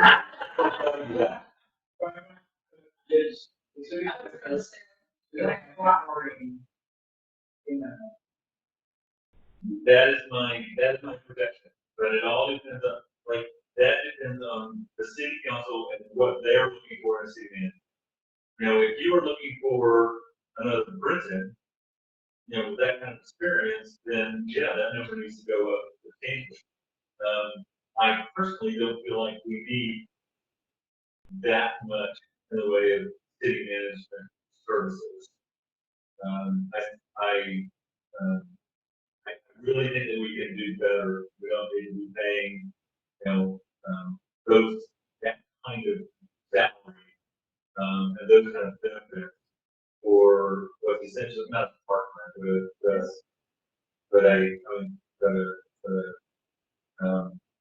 a city manager that's appropriate for a city of 1,700 people, without any municipal, utilities, without any, they're not managing the golf course, they're not doing any of that stuff that Brenton used to do in Atlanta. We don't have any of that stuff. Well, I for one am really glad to see the vehicle reimbursement go away. I'm a little curious about the insurance reimbursement, and this might be violating some like personal information issues, but, I guess we don't have any kind of health insurance coverage for any of our employees. No, and I didn't realize that until I started getting into the books. Our city staff, besides the city manager, there's no health care, no nothing. Now, you know, personally, I would like to see that change. It's how. Yeah. I'd like to see that. Because they're basically hourly Yeah. workers, you know, and they Yeah. don't theoretically, you know, fit the requirement, plus TML, the TML risk pool wouldn't, it said that they won't take our, so they were never reimbursed. So they all stay under the hour limit. And maybe there need so many employees to qualify for 30 hours, only one. But we all work more than 30 hours, but there's not enough employees. I think we need to look into that. Yeah, I don't think, I know people who have two, 3 employees to pay. There are ways to get that. The one thing about the vehicle, I want that to go away. I think that there should be a protection for mileage reimbursement and have accounts. And that's if they're coming from out of the city. I mean, reimbursing mileage from your house or your. No. No, we're not doing that, but mileage reimbursement has to be very specific. We reimburse our manager. We got one employee at the store. And we reimburse him for mileage. He submits his mileage when he goes pick up stuff, and he goes to his business, and we pay him every quarter, and then we pay him reimbursement. And then we also gave him additional money for him to purchase the insurance. So there are ways to do it. So that's basically what was happening with the city manager, is that he was on Amber's insurance, I guess. And so we reimbursed them for his share of the insurance. So that was the benefit that he was being paid, that he negotiated. That is, that was one of the first things, and we're not gonna do that unless we do it for everybody. Yeah. So we're reimbursing, you know, I mean, we did that in my company where we said, okay, well, if you were to go out and get insurance, you know, for your family, well, your portion of that insurance is a fraction of it. We'll reimburse you that. Or even just an agent say, hey, I'll save you. Yeah. It would be really Right. great. But when I talked to the risk pool people, when we met in San Antonio, and they had a booth set up there, you know, I told them what our situation was. And then we were, you know, city manager and city staff. And they said, oh, no, we totally do that. So I don't understand the disconnect. I don't understand the disconnect between, you know, what they were told and what I was told, and we haven't dug into that yet. Well, we're fine, I know, but it's like, and maybe it was like, okay, well, we're not gonna include Brenton because he's taking care of it in a different way, but we don't want Brenton in the risk pool. And the two staff members or not. But this does not include, that salary doesn't include a salary, code enforcement person. This is a city manager and two staff members in the office. 3 people, that's it. You, why is that broken down? You can just get this down. But the budget's not broken down that way. I mean, I can get that information, but it's, and it is like public record, but it's not budgeted. On this discussion of insurance, could we possibly put a figure in there, even though we may not? Absolutely. Right. I mean, if we wanted to do that, and be able to help out our staff, I'm all for it. But I took it out because it was pretty different. Well, that's what I'm saying, if we move into a pool of possibility, that we can get all our city staff insured. Yes. Or at least agree, like a credit. Something, just some benefit. Because it's, it's like, I'm a firm believer, I was once taught in management, some management session, that if you don't have 5 ways to motivate a specific employee that's not financial, then you're not doing your job. And so, and some of that, it's just like, hey, you know what? We care enough to at least think about this. Well, also, we are, several years ago, were health, and a concern for everyone. And there was a question asked, one of our staff members a while back, about, oh, there's this procedure, you can get it free with your insurance. And then, They don't have to share. And I was, I really. all of us, ultimately, Okay, so let's talk about the figure for then. Let's talk first about the 170. I will trust you on, because you're seeing the actual numbers. Yeah, but the big question mark is what we're going to be able to hire a city manager for. What is your projection? Is that, so the projection is income, it's like when we interviewed one candidate, and we said, well, our former city manager, with 35 years experience, started in the low 80s, and said, well, that was what, so so that's an experienced city manager. So, my thought range is 60 to 80, depending on experience. More than here, 60? No, it's in the middle somewhere, like probably close to 70, or even 80, but I can tell you, I'm not gonna go on camera and talk about what individual staff think. They're, and I have asked, to go into executive session at our next meeting, to discuss some things about, personnel and pay. And so we can work some of this stuff out for, the final budget number. But I thought this was, pretty close. And then the, FICA and unemployment insurance, retirement, those other items.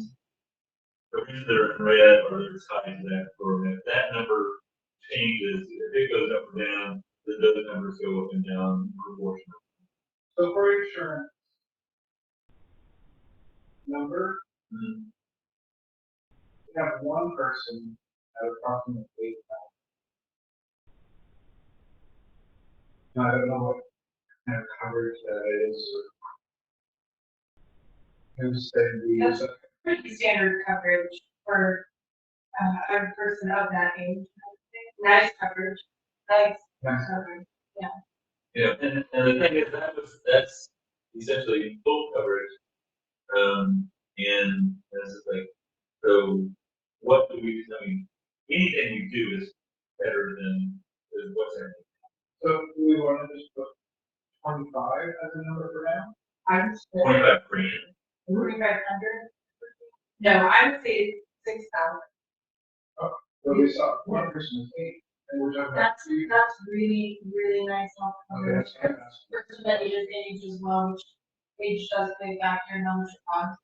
And he might have had other additional policies built in, like dental, eye, dismemberment. We really didn't know what, yeah. it seemed pretty high to me based on what we paid, before. My teaching insurance was $7,000 a year, and that covered me, my children, and a partner. And I had dismemberment insurance, I What had kind of insurance? Right. teaching, the federal government, and they were So covering. if we're not paying for your family, we will pay for your portion. See, I don't pay anything for my insurance, because the state of Texas, as a retiree, is that my supplement, the state of Texas pays for my supplements. Right. I would say there. We're just trying to make that number. I would say 6,000 because that's a $2,000 a year credit for each staff, and that could go into an HSA, or that could go as a portion of their premiums. Because me as a single adult, when I pay for my own insurance, it's about $100 a month. And you know, for a whole year, I can't do the math real quick, that's $1,000. So I think, and that's, you know, back when I was in my early 20s, so I just rough estimated $2,000 a year per person as a monthly match. Okay. That's kind of, Let me say something about getting into, disclosing, getting financial. Okay. The marketplace for somebody with certain conditions, I know, who was able to get for about, maybe 150 and 200 a month. You don't have to be unemployed to be able to come to the marketplace or run the income. So you can get, I just say about 2,400, she's saying 6,000. So maybe 2,400. Yeah. and she, yeah, you can go. Yeah. Yeah, Lori. Good, how are you? I didn't even, I will tell you. So you wanna do 6,000, 7,000? We have 6,000 in there. That's a good number. And again, I mean, I'm happy to put that number in there. I'm really, truly, and it will adjust based on the other numbers. And it may adjust once we have a chance to But it's something there, at least, that we can work on. right. And that's not gonna impact like well, it could, it actually could. Because it's gonna be considered. I think we just need to do a little more research into how we can potentially provide health insurance for some sort of account. If we put it there, it's just a note to look into it. You know, we've got 2 months before this has to be finalized to, I put it, I know it's here to look into how, Okay. you know. All right, so we're gonna keep on that. I think, and then mileage reimbursement, that's the thing. We got rid of that.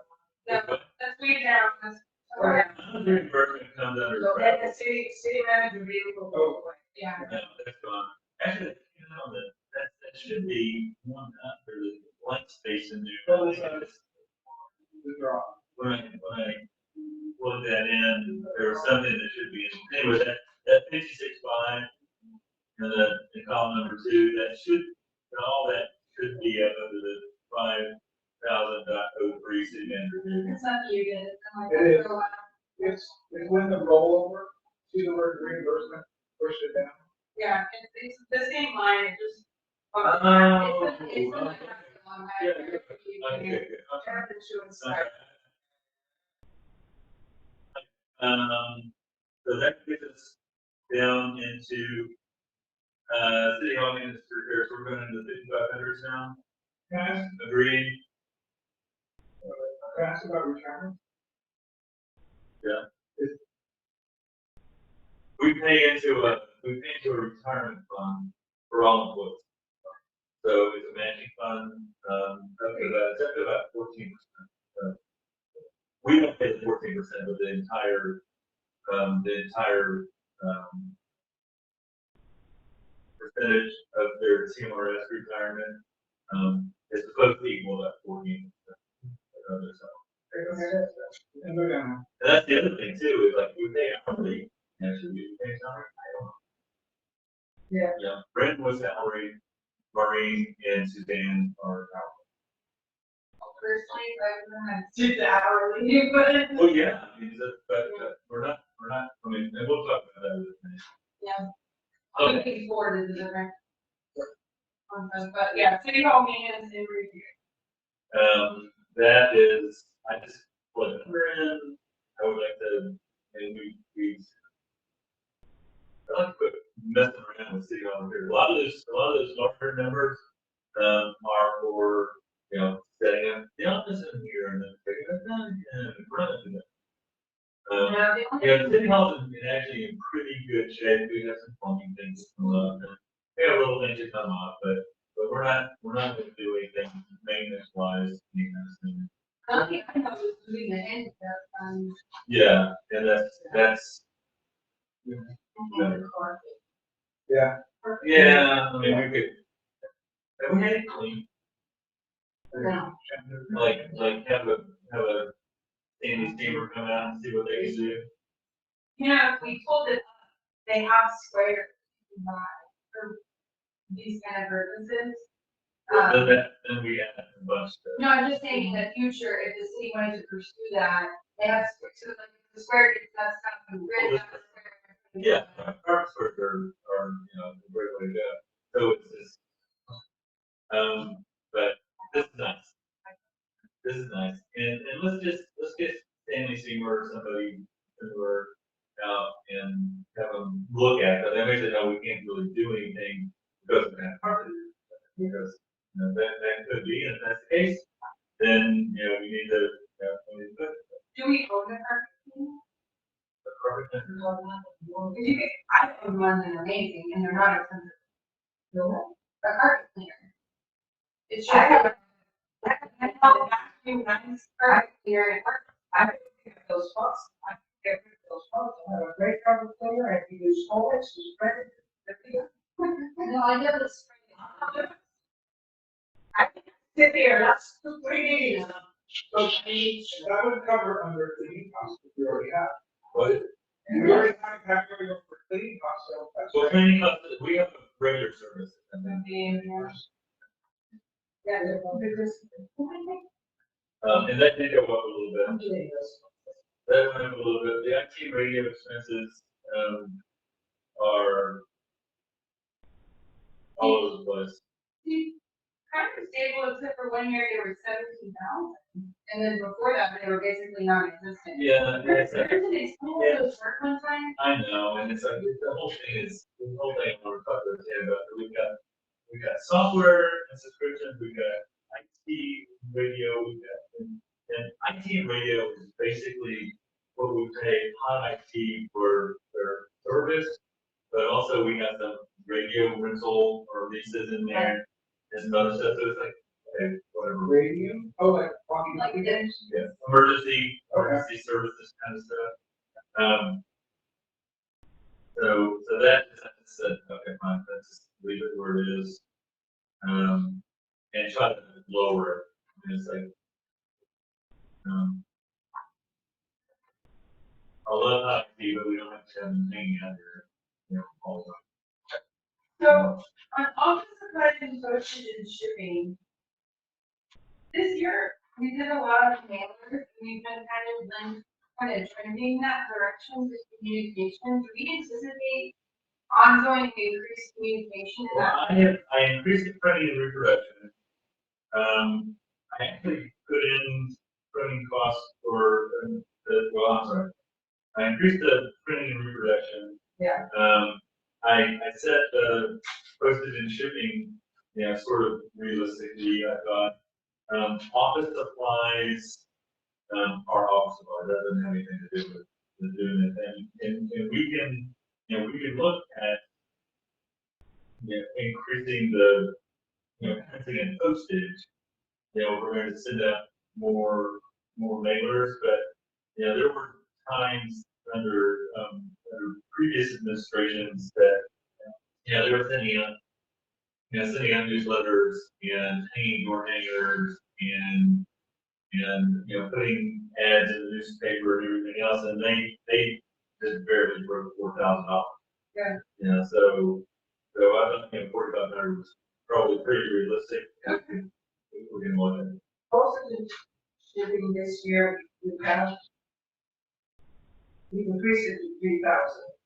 And from 2,100. Yeah, So do you think that would cover, because postage is gone up 60 cents? yeah, that increase in the postage is only a couple pennies, it's not, 60 cents? No. 45 months? no. Well, some reason our postage bill is at 53, you know, down. I don't remember the last Yeah. time I bought it. Yeah. So do you think that 3,000 would do for the increase? We're gonna do particularly, well, if we did, We've never spent more than about Yeah. $2,100. And I put 3,000 because of the projection, like last year, I don't know what we did at the end of last year, but it was like almost $1,000. survey. The survey. Probably back. So $3,000 is actually a pretty substantial increase over. Do you think as the city decides to do future surveys, what portion of that amount was for those exactly number, like a rough figure? I'm not, it was, 50 cents times Okay. That's it. So, yeah, I think that number is. I said, I said, it's time, if I want to, if we wanted to do another survey notification for comprehensive plan, that would come out from our kind of budget for comprehensive plan. Correct. It would, for overall companion education, it would come out of there, this is for administrative. Administrative and, I mean, it's like if we want to send a newsletter, whatever. We want to mail out the newsletter, that's administrative, it wouldn't come under Google or, And it's more than, yeah, okay. so. More than. And then the software subscription, I kept it around the 12,000 range, but it's been bouncing around and we do have some software expenses. And I am willing to talk with a team about some possible new software that would, I don't know what it would cost them. So I sort of budgeted for that. They have some software that makes it a little easier to get some of those things that, for Maureen has to sit there and, scan in invoices and email them out. It just it more automates that process. So it's like, and then, the audit expense, I had that lower, and I guess Maureen said, let's go ahead and bump that up. So I said that if I was just so disappointed in that audit, being so late and inaccurate, that I said, okay, well. So we have to go through an annual audit. The city is audited every year. And it's just basically an overall audit review. But, they come in, they look at all the stuff, and, I mean, it's not a forensic audit. They're sort of scraping the top layer. But they see if there's anything that stands out, they report on that. So, but this last audit, because of, problems in their business, people being sick and all, they were several months behind. And then when they did present it, there were some pretty glaring typos in the audit itself. Yeah. So, part of me is like, okay, well, I was gonna go back and say, we're not paying you the $12,000. That's the kind of service we're gonna get. We'll give you 10. But Maureen said, no, maybe that's There was another. anything from her. There was another thing that audit concerns me as we move forward with grant applications, forms and everything. They failed to produce and as we were leaving Cancun there, Judy was walking with me and we stopped renting. And he was supposed to have done this.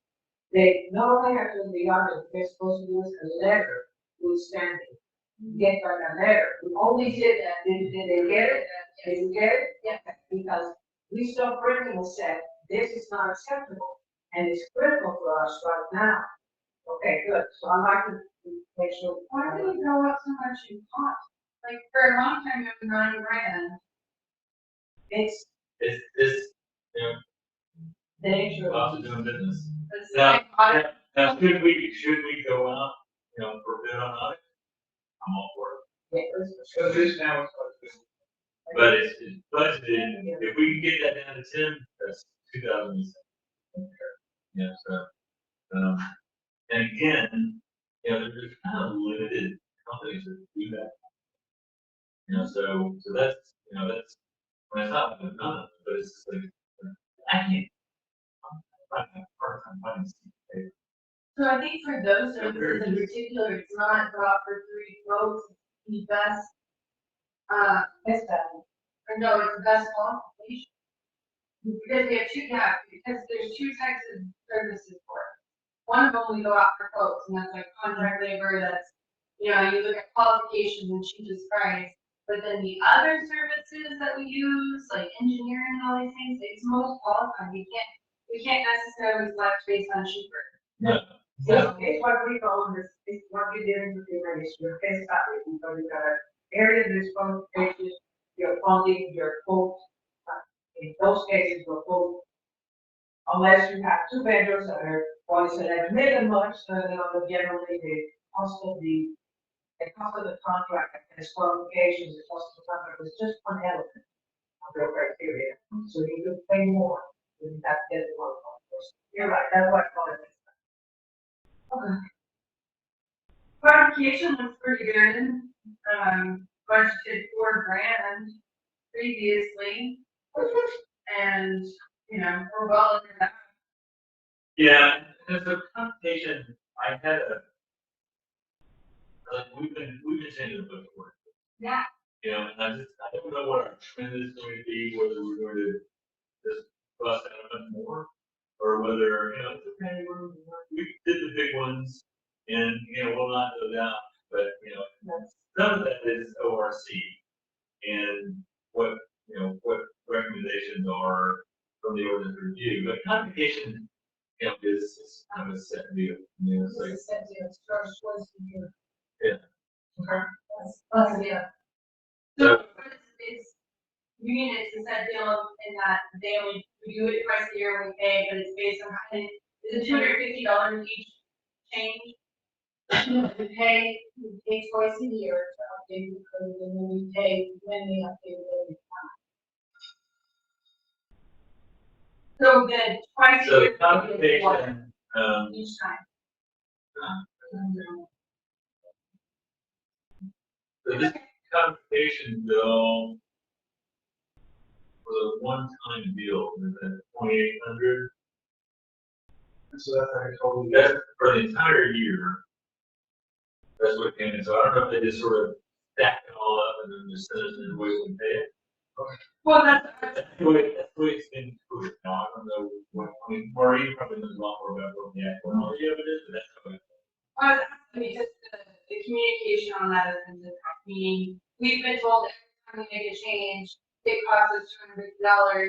And then at the same time, we've also been told we're saving all of these changes for one moment, because we pay all of them to be done at one time. So that's what I would like the messaging on that. Yeah, we are. I honestly don't, I know they do the supplements twice a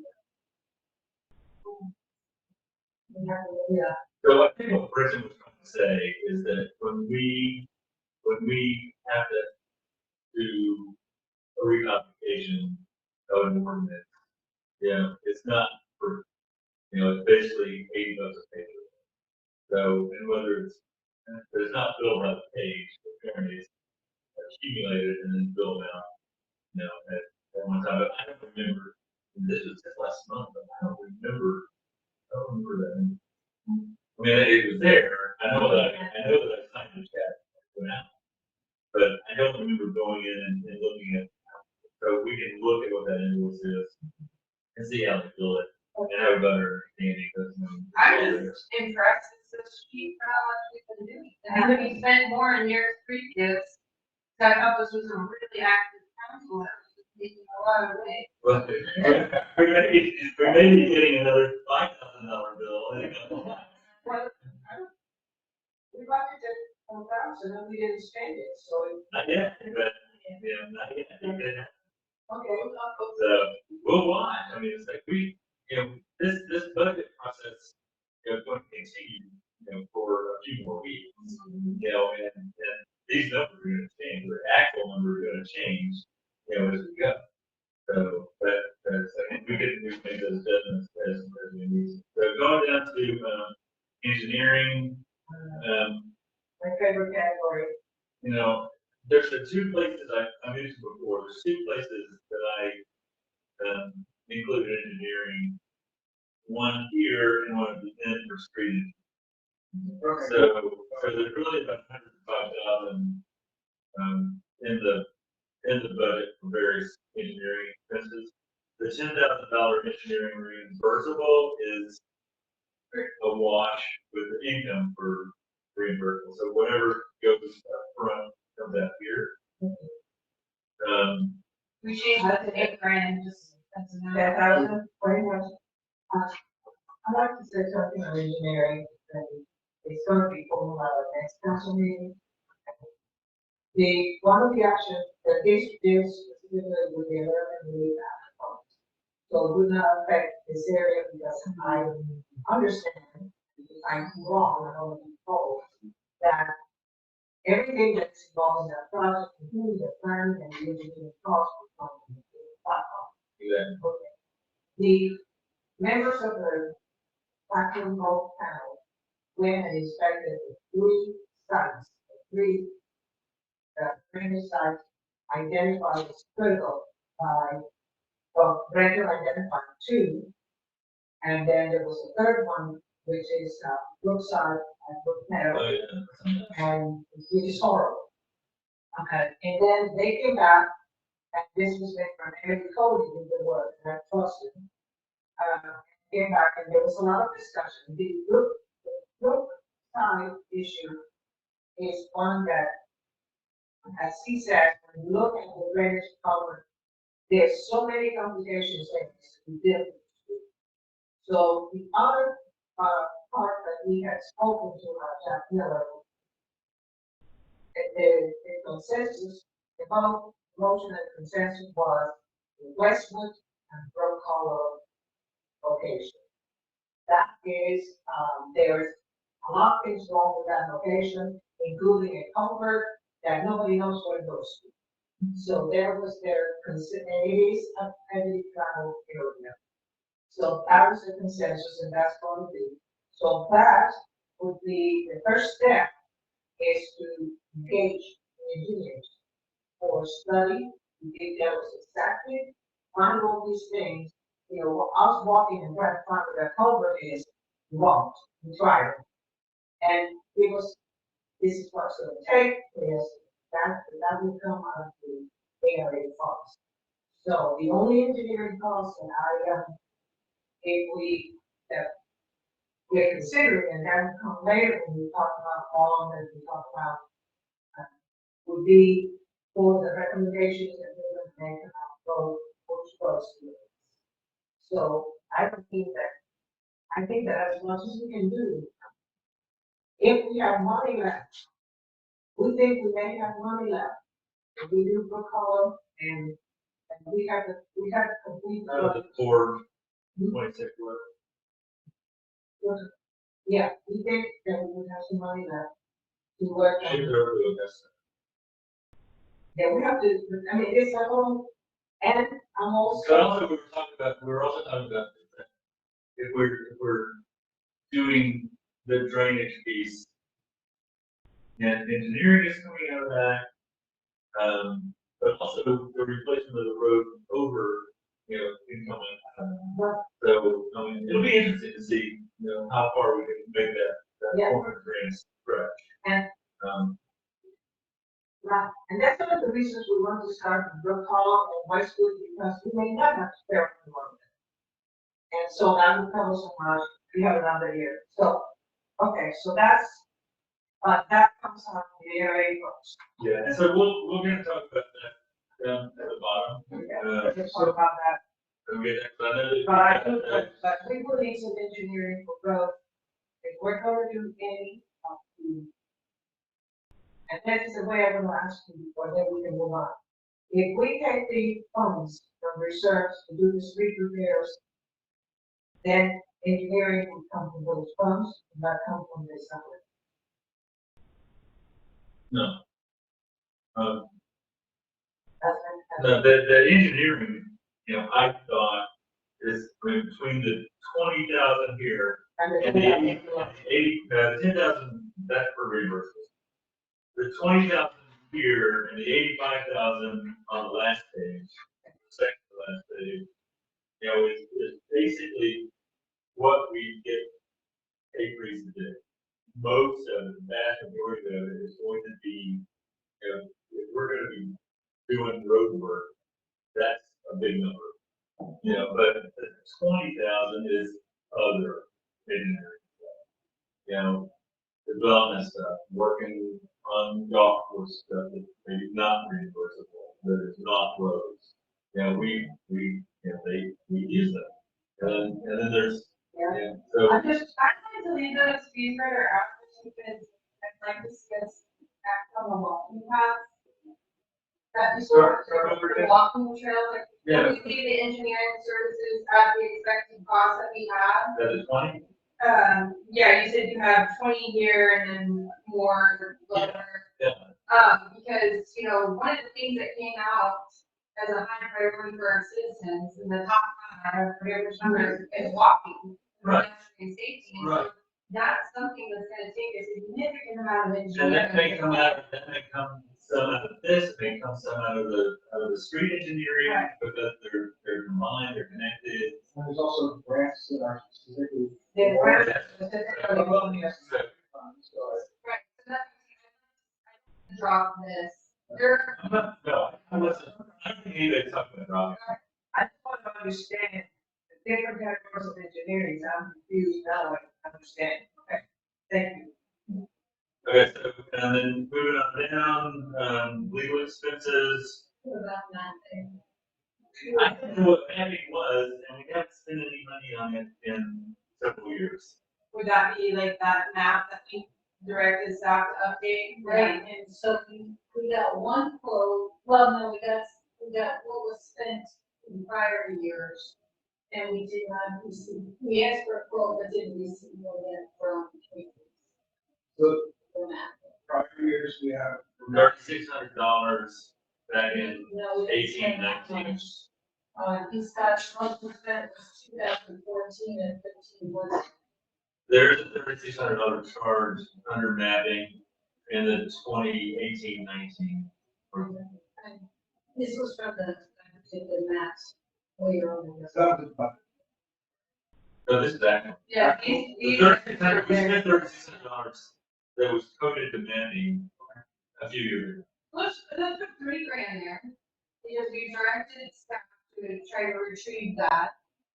That's a good catch, Maureen, thank you. Yeah, I mean, I would love High, I would love to have this. that. Specifically, I don't know what this called.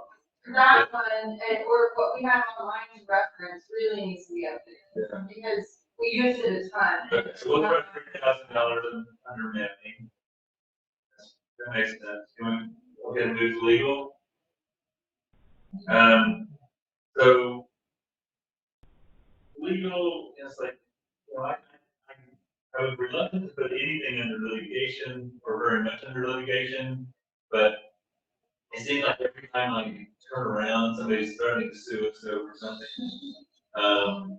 And, you know, in most cases, a lot of cases, you know, TML would represent us, and so there wouldn't be any cost. So threw that out with a question mark, Brian, do we put litigation in there? I mean, we haven't, there weren't any until we started getting into the fully, Right now. yeah, so, and then, you know, then that got settled, and so it carried over into this past year, and there was some, we had to wrap it up. But, I mean, part of me says just, I agree with you, you hear that a lot. yeah, Oh, yeah. but this is like, I would say 10,000 is a good safe bet. We could probably drop it down to like 5, because if the standard, your standard retainer fee is typically about $5,000 for a lawyer, for like, and most of the things that people would sue us for, you know. don't come. Right. So if we get into litigation, it's because, of something else, and it's like, So you're saying either zero it out or leave it there. I don't think 10, I thought 10,000 was too much, but I would have talked to you. I think, What do you think? If something like the polling case, that's an exceptional kind of legal expense. Very exceptional. Okay. What are examples of these other legal things? I was going back and looking at, there wasn't anything of that. It's not of the numbers that I had available to me to look at. Was there ever litigation that we really had to pay for? But if something came up, and let's say that one of our utilities got upset and decided to sue us for something, they said, I'm not sure that TML would do it, so this wouldn't. So, we would have to go to the well and find that money if something like that happened, but I just don't foresee it. And it hasn't been a case in the past. So it's like, I don't know if it's $10,000 or $0, or just, leave $5,000 in there and then we can move it, to something else if required, or we just don't spend it and we come out better at the end of the year. I could go down to 5, just because that's a pretty, like I said, standard retainer fee for lawyers, like, I think, or 0. I think it's 1,000. I think that helps to say. Well, we're talking about, it says, we're saying that, why do we have 10, why do we have 5? Because if something actually does happen, then we can put something into that. Yeah. So, You have, and you can also use it, even if you put on the litigation, because arbitration mediation is there. I don't know right now, 2 people who are suing the HOA in Woodcreek North. And it's costing them, in fact, Brett is representing my plaintiff. yeah, but see, that's the case where, HOA can't go to the Yeah. TML. HOA can go there, so if we go to TML, Nothing, that's the same thing. it's not cost the Well, same. we pay that members, So then, It's part of our membership. so, then we're gonna come. Okay, so okay with everybody? All right, so we'll move on. I'm just saying, like, if you had to schedule a lawyer right away, We have something. that's one of the flat rate fees they ask. Yeah, we do retainer. Yeah. Yeah. Start. Don't tell us what like. So,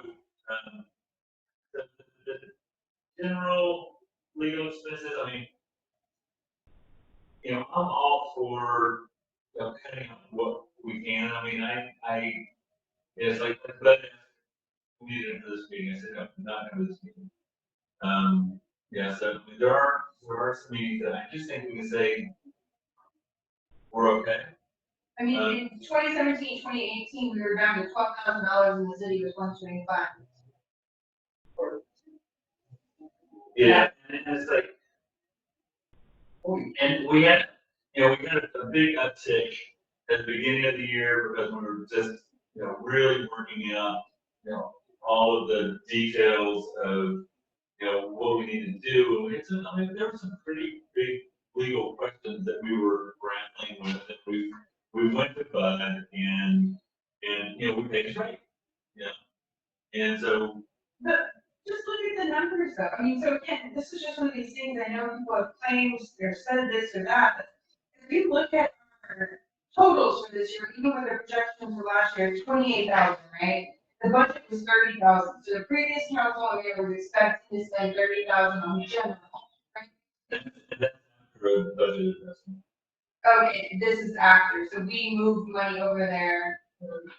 Oh, right, because this is your, the most, but anyways, the year before, right, 23,000. So we're not that far over. Yeah, $50,000 in 2019, 2020. I'm just saying that's, there's been a significant. The narrative that we were spending a lot of money on legal is not accurate. And maybe if we kept going to that same degree, we might have got close to 50 grand, but even before that, it was 36,000. Yeah, I started looking at that and comparing it to what people were saying, about how we're, spending an astronomical amounts of money on legal. It doesn't show. Oh, Were those high fees? there were some fees, and so, when you look back at, current year and looking at, like the 36 grand, going up to, possibly up to 40, I don't think that's gonna happen. Special cases is up. That was paying the other attorneys, for negotiating and working on behalf as far as the franchise agreement went. And, there are possibilities that we're going to need more of that. So I left that figure pretty high. And those special cases attorneys are very expensive. I would like to knock down our general down to 20. I would like to really start reining that in, calling button only for. Last year we budgeted 30 and we spent so far 25,000. And that doesn't include the last bill that. Doesn't include the last months for Right. the city attorney. So I think that general 25 is reasonable. It is, but my goal is to start cutting our budget in places. Well, let's leave it at 25 and work on cutting it. Okay. Let's work on. There's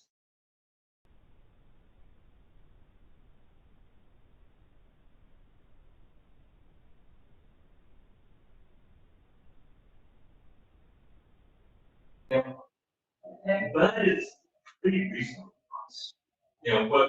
What our mistake was is I think of calling wherever we had a question about anything instead of, picking up the phone and calling TML.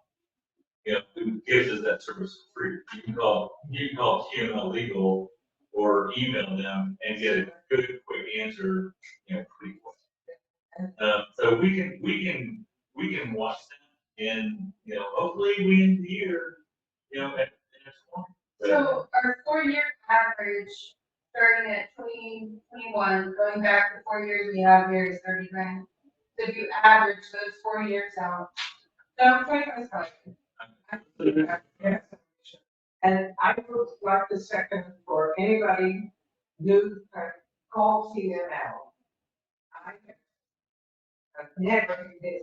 You call them, they call you, they're not asking for return your call by the end of the day, and they've always been good advice and straight.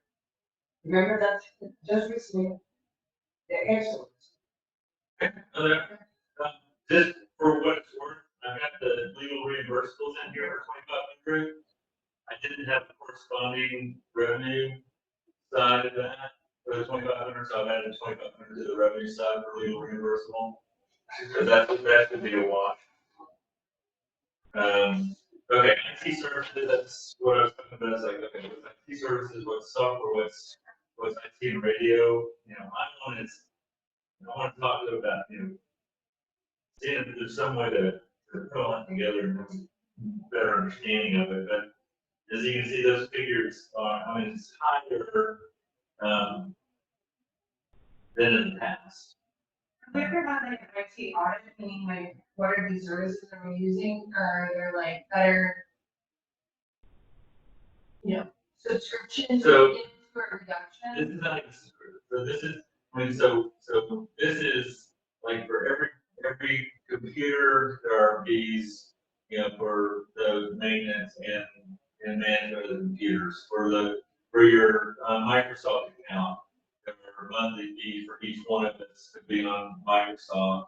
There are the Chromebooks, so it all adds up. But part of the deal is, I mean, we should be pretty much balanced out now and managing what we've got.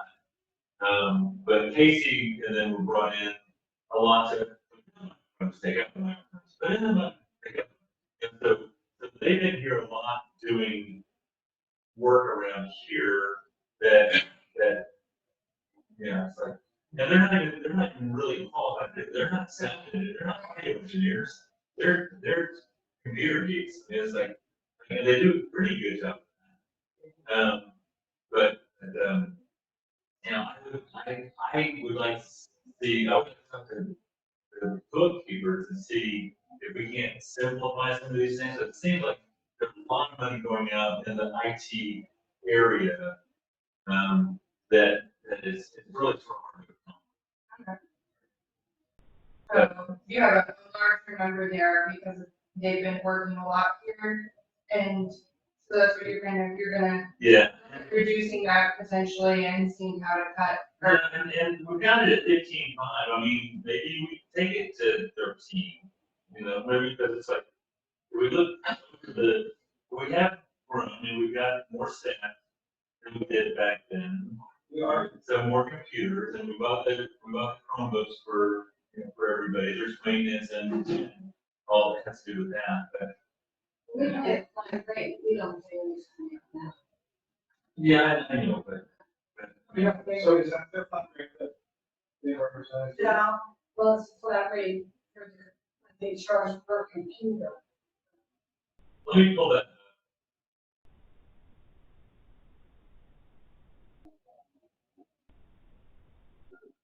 And there's a chance that we're gonna, based on Susan's email, that we can grab a couple of those computers. Yeah. So. Yeah. So We so you can see here, it's like, okay, so we pay them, over 1,000 a month for the, premium package on what we use. So that's pretty standard throughout. So those are basically, we do your, software backup, we do all that stuff, and it's all part of that. Now, I don't know if it's flat rate, why the numbers change all the time. But then you're gonna list computers. Some of Yeah, them are equipment, like the smaller numbers for some equipment they ordered for us. Yeah, so, but it's pretty fair, it's still, it's like, okay, so if there's a couple months left of the year, this last bill was, for July, so there's gonna be another couple of thousand there, so which takes it up to 14,000-ish. So you're not fine with it? Yeah, it's probably pretty realistic, but again, one of the theories that if we can cut away a little bit, when we can, we should. But We don't have to, we don't have to cut away in advance. this is not going to take a whole lot, except there will be fewer computers on it, so it should drop down. On this, I'd rather just have it, the number you put in. I'm not saying it. So for accounting, that number's increasing. They raised it right. They raised it something right. That's something you're anticipating them doing more of these services for. I did, but they also raised it. But in their new rate, some of the services are included that they weren't included before. Like for instance, I want to be able to plug our budget, into QuickBooks so that we can generate this report In real time, yeah. in real time. I plug the budget numbers in, so that I can get this report, but they weren't in it because they were told not to do that anymore. So they quit doing it. Well, this is included in their fee. Okay. And it's included in their fee to take it out. I plugged them in just so I could get a quick report. I plugged them in based on the annual budget, not quarterly or month by month. They said that big a deal to do month by month. Well, if you got the budget plugged in month by month, then you can do a month by month budget. Right now, if you run this report, it shows where you are today versus where you projected you're going to be, which is fine. I mean, it's a good report. But if you got it in there by quarter or by month, even better, you can go in and say, I want to know at the end of July, where we stand against the budget for the end. Because you can also then reference previous years. And you can also go in and reference month to month. But I mean, Well, you can make a chart of what. Yes, you kind of. I just want to know how much we projected we were going to do in January and how much we actually did in January. But January alone, well, if you don't have month-to-month figures, all you're doing is taking an average of that. Anyway. Take your break. Yeah. 10 minutes? 10-minute break? Back at 4:35-ish? No, that's Williams. She always, she's a friend, she always says people, 8-minute breaks. And I said, 8 minute breaks. So what kind of accounting system are we using now? QuickBooks Online. Okay. So, which is, and they have been, the city was on QuickBooks Server Edition. And then when Attain came on board, what, 4 or 5 years ago, they switched to QuickBooks Online, which is great for me because I've done QuickBooks Online for at least 10 years. So I understand it pretty well. You can make it work. It seems like you use, no? For Attain, yeah, I did the math on it. They said our fee is going up to $19.99 a month.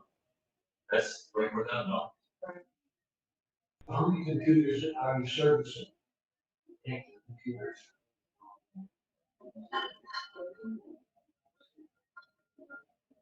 Like, probably 12. Probably 12. Yeah, so we have a computer for you. And it's a Chromebook. It's not a real computer.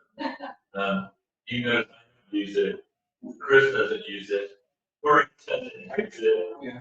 Deborah uses it. So this machine is just like this one. It has to be formatted. It has to be cleaned up and configured. I read 90s my own computer. Yeah. I mean, I have one. I don't use it because the Chromebook is a web-based system only. Yeah, so I mean, it's got a hard drive, but I mean, you're not gonna load a bunch of software on there. Because Can use my hospital, you couldn't, because you didn't have good internet access. because there was something blocking it from loading. Yeah. It was on the internet, but it wouldn't load any of our, yeah, no, it just does Some sort of firewall on something either in the hospital or the computer. And I could run it off my laptop, and it was like eating through my battery, and our phone bill was going up, so. Well, I So if y'all could turn in your Chromebooks, we get that fee off. would think so. Yes. So should we have people who don't want to use them, not check them out or return them? Yeah, sure. There's nothing that says that you have to use that Chromebook. You Well, have a choice. I mean, No, you do it. Yeah. I mean, I got no Mac copies, let you have, but I'm getting a new one. And Monica's gonna take that one, I'm getting a new one. And, I would turn it down. I mean, it's like, it's worthless. Yeah. I was trying to see what Apple would do for trade-in, and they said, welcome to Apple Recycling. Yeah. So, I mean, they'll recycle, I mean, it's still work, it just has to be plugged in for the car. Oh, yeah, I I just don't invest any money. yeah, I was. But I was gonna take it to Apple for recycling, but I can take it to Denver for recycling too. Yeah, I mean, I don't have another laptop, we have just a desktop, so. And, But like I said, it works, it's an older, Mac Yeah, so I mean, if it was white, have a white, and start fresh, it'd probably be fine, but it did, one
if we didn't find ourselves without a city manager, and I had got that thing and said, just set me up in QuickBooks.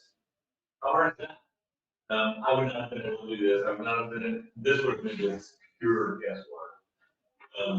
So, having information helps. Okay, so it's, 4:37, we're, bringing back reality here. We finished up with legal expenses and the IT services and accounting. There was one department, you'll notice I put that in red, that's not a negative number. It's just, what we can see here, that you can see on the spreadsheet, which I'm happy to share, is I do have some notes attached to some of these things that you can see in the spreadsheet, but it doesn't, it's just like, it's not very clear. But anyway, the note on that is, our law enforcement, I thought I could change that. Anyway, so that's based on the sheriff. So if you figure, $200, a week for 52 weeks, I think Brent asked for like 12.5 or something like that, but we're also talking to, Wimberley about a collaborative effort for Valley Marshall. And so some of the information that I didn't hand out.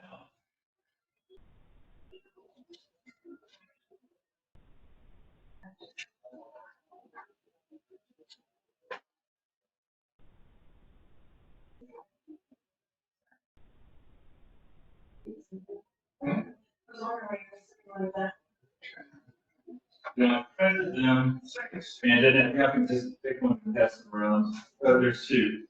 There's one for municipal judge, the municipal court, and there's one for the Valley Marshal. I did not put those numbers in here, but the reason that's in red is that if we decide to go with the Valley Marshal, then you can see that the projected share of that is, it's big. So now, is our share of that, it's like our need for that this is, two marshals, and everything else, this would be scaled down, at least at first. And we would, be, taking on half of it. But we don't have, they've got much more area in it and all, so this was the initial cost that Mike Days put together. And so if we decide that's what we want to do, then we're gonna have to find a way to, to change that. But right now, what that is looking at is the sheriff patrols. Maybe this isn't the right time to discuss it as much, but that's not code enforcement, right? That's just more. So I don't understand the incentive of having our own marshal. Well, first of all, it's not code enforcement per se, but where sometimes you just really need that extra support, when you're going up in a problem situation, that, they would be there. The other thing is that they would be constantly patrolling. It's not just, a few hours a week, at random times. They would be coming in the middle of the night sometimes. I mean, they would work different shifts and at different times. Which would be, I really like that idea, because there's a general sense, speaking of hours, oh, it's 6 o'clock. Oh, there's no code enforcement. There's no, like they kind of adjust themselves based on the idea that, oh, there's nobody working right now. Yeah. Where if it was unknown, right, and could be at any moment. And they're in a marked vehicle. They are licensed peace officers. They can write tickets and we collect the fines. The fines come to us. So instead of the county, we just have to go down. So there aren't any entities to it. This is a well-paid individual. Yeah, He the, making nearly $2,000 a week. the head of the agency, like the chief of police, the budget for them was like 60 grand.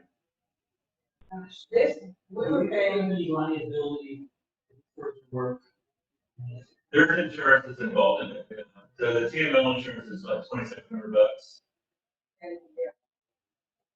We were paying 86,000 to, for the contract with the constable, you know, 68.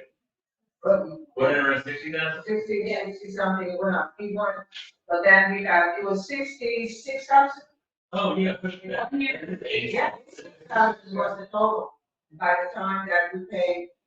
And because not only did we pay, and basically, we had one deputy assigned to Woodcreek. It was not always the same deputy, but it was generally very consistent. And they did a lot, they had a presence, they did patrol, they did the code violations, and they wrote tickets, but the money did not come to us because they were employees of the precinct. Yeah. So my note in here says, they can write code violations. Yeah, So they can write up a citation that's for right. a code violation, but it does not replace code enforcement.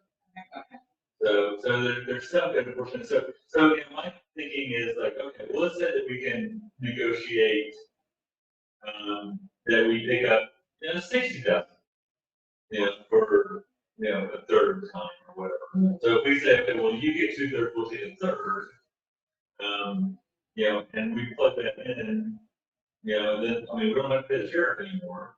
But the sheriff would still be here, the sheriff and the constable would still patrol if they always do.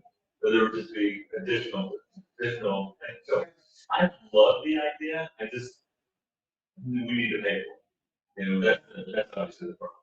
And So So, we explain to the citizenry the need for something like this. I mean, is it a crime issue? Is it a visibility issue? it is, I mean, we do have problems with crime, I mean, it comes and goes, I mean, but we have people that, break into cars, break into houses. But a lot of it is just, having a presence, I mean, just sort of having somebody out there that, the kids get to know and, it's like, and they're just part of the family, sort of. It's just like, it's like, we can't afford to have a police force. That's like $1 million. And we don't really need a police force, but it would be nice to have somebody that we see out there, capturing that, why not? Or whatever. It's like, there's some crazy stuff that goes on around here, and because they can get away with it. Well, if there's more of a presence, there's less getting away. So that's what, and it's a good question. I mean, what would the citizens prefer? You could have, and maybe that's something that we don't budget for now, but we budget for it in the future and say, and ask the question. If we could collaborate with Wimberley on a Valley Marshal, but, it's gonna cost, an additional, amount of money, is that something that's appealing to you? Well, to kind of pivot off of this, the comp plan survey results, one of the cherished reasons why people live here and they like here is safety. Yes. So maybe there's a follow-up question in Yeah. this line of thinking Yeah. in a micro survey. I have to say to the sheriff's correct, that when I needed them with my dear killer friends, when I needed them, they were there very promptly. They were also there very promptly when, we had one of my neighbors was not there. I mean, they came in, they were they've always been responsive. They think that the constable's doing that the sheriff doesn't do it, then the constable doesn't do it. Was the close patrol. What, I'm sorry, The close patrol. we have citizens, and they also, what the team used to do is they added on to the city. They knew when we had shut-ins, they knew when we had people with disabilities, they would check on those people, those things, the sheriff can't do that. Yeah, you have to call the welfare check for the sheriff. They do a good job, they're very good, they're very responsive, but it's not the same comfort level that we had when we saw the constable and the citizens. It's a good selling point right there, pretty much it. It's a strange neighborhood, because only, do people feel afraid of anything? I mean, we don't have a broken window situation here where there's evidence that there's crime. There's no graffiti, it's amazing. No graffiti at all. And they got shirts and they look like, No, it's like last year or year before, like we had car thefts. crash situation. I mean, like. Waves, it's usually like a wave, it's likely of somebody living nearby, targeting the area. So my only comments on this before we get back to the budget is my concern about paying for this Valley Marshal versus what we're doing now, is that we have a very targeted, low budget. We know they're here, we know they're doing exactly what we want them to do for this period of time, and it's limited, yes, but it's also very affordable versus this Valley Marshal is this really big paycheck again going out. And because we're sharing with the whole valley, we have no guarantee of how much time they're spending in Woodcreek. So those are like the fine details I want to kind of have more ironed out, that there was some sort of guarantee that they're patrolling Woodcreek this set amount of hours. And this all really came out of discussions that Aurora and Brenton and I had with our counterparts in Woodley, where we're looking for things to collaborate. The three big things that we talked about were collaboration, were policing, and about being called the Valley Marshal, municipal court, which is the easiest to accomplish, and code enforcement. Code enforcement we threw out just because it was too weird. The marshal just was so expensive, we just, we had to figure it out. I mean, we love the idea of collaboration, but, I don't know, so it's kind of been left with municipal justice, see if we can work that out. If we could do it, to your concerns, I feel that, like I said with the constable, I feel that in a relationship, particularly with the city manager, that they would not cheat us, that we would know, we would have schedules, we would know what they do. I feel very confident that we would get our return on investment with that. I didn't mean to invite it, but she is. It doesn't mean that Woodbridge is huge. The extended valley, those country roads, they go far, you know? And if you're agreeing to police this large area, there's only two of you, a little neighborhood like this could get overlooked pretty easily. Well, if we're paying for that, was part of the agreement. It's gonna be interesting, but it isn't, they're bringing up the marshal regardless. They're gonna do it. Well, they need it. I mean, they have other And then- things the marshal's gonna do. Right, and then we can see how that works out and then go from there, but I did not put it in the budget, but I wanted to. I mean, it's very expensive, but, you know, It's so possible. we need to, I love it. that's why they only have 6 weeks. Okay, so, peer-to-peer maintenance, those things are pretty straightforward. Extra ones, 650, Yeah. before. Like, yeah, Correct. that's a carryover, yeah. Correct. And when I spoke with Parks about that particular amount, I'm just curious, could this be worded in a way that's more general about parks rather than specific to playground? And it may be that Yeah. that's how it's being thought of. Okay, so there are actually a few things that are combined in that. So you got playground maintenance, you've also got green space maintenance, which is where I put, Cynthia's request for, tree board stuff, since I was put that all under there. And then there's landscape maintenance, which is pretty straightforward. But, it's like playground maintenance was put in there a few years ago when we were saying, well, yeah, playground, you gotta take care of it. Yeah. So, So that's, I was gonna say, the history of that item is linked back to the Bozak grant, because when, Mr. Lewis was putting in the Bozak grant allocation in the budget last year, he also included this, because he's like, and then once you have a playground, you have to have maintenance. So he was anticipating the playground being put in, or Bozak going through this budget year, and then having that in there. Now, I think that number is pretty inflated if we can't use it to, like, let's say, put a fence up or some other things, because the first 5 years you have that playground in place, the maintenance is not gonna be 30 grand a year. I always wondered about you now. Yeah. So that's why putting up a fence is, Didn't you, I'll put it on this. on the post that, didn't you such the maintenance? you have to have a fair fence.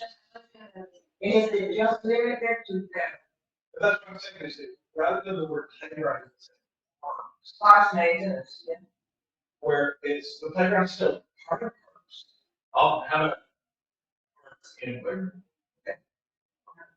So the push, okay, so almost this exact same conversation happened, I believe Judy was asking some of these same questions. I can't remember at the time. So the only reason why there was a designation for not park maintenance, and this goes back even to the donation that citizens made to parks, is because if it says park maintenance, it can be used for everything from mowing to, yes. Well, this is what, for instance, this is how he managed the account.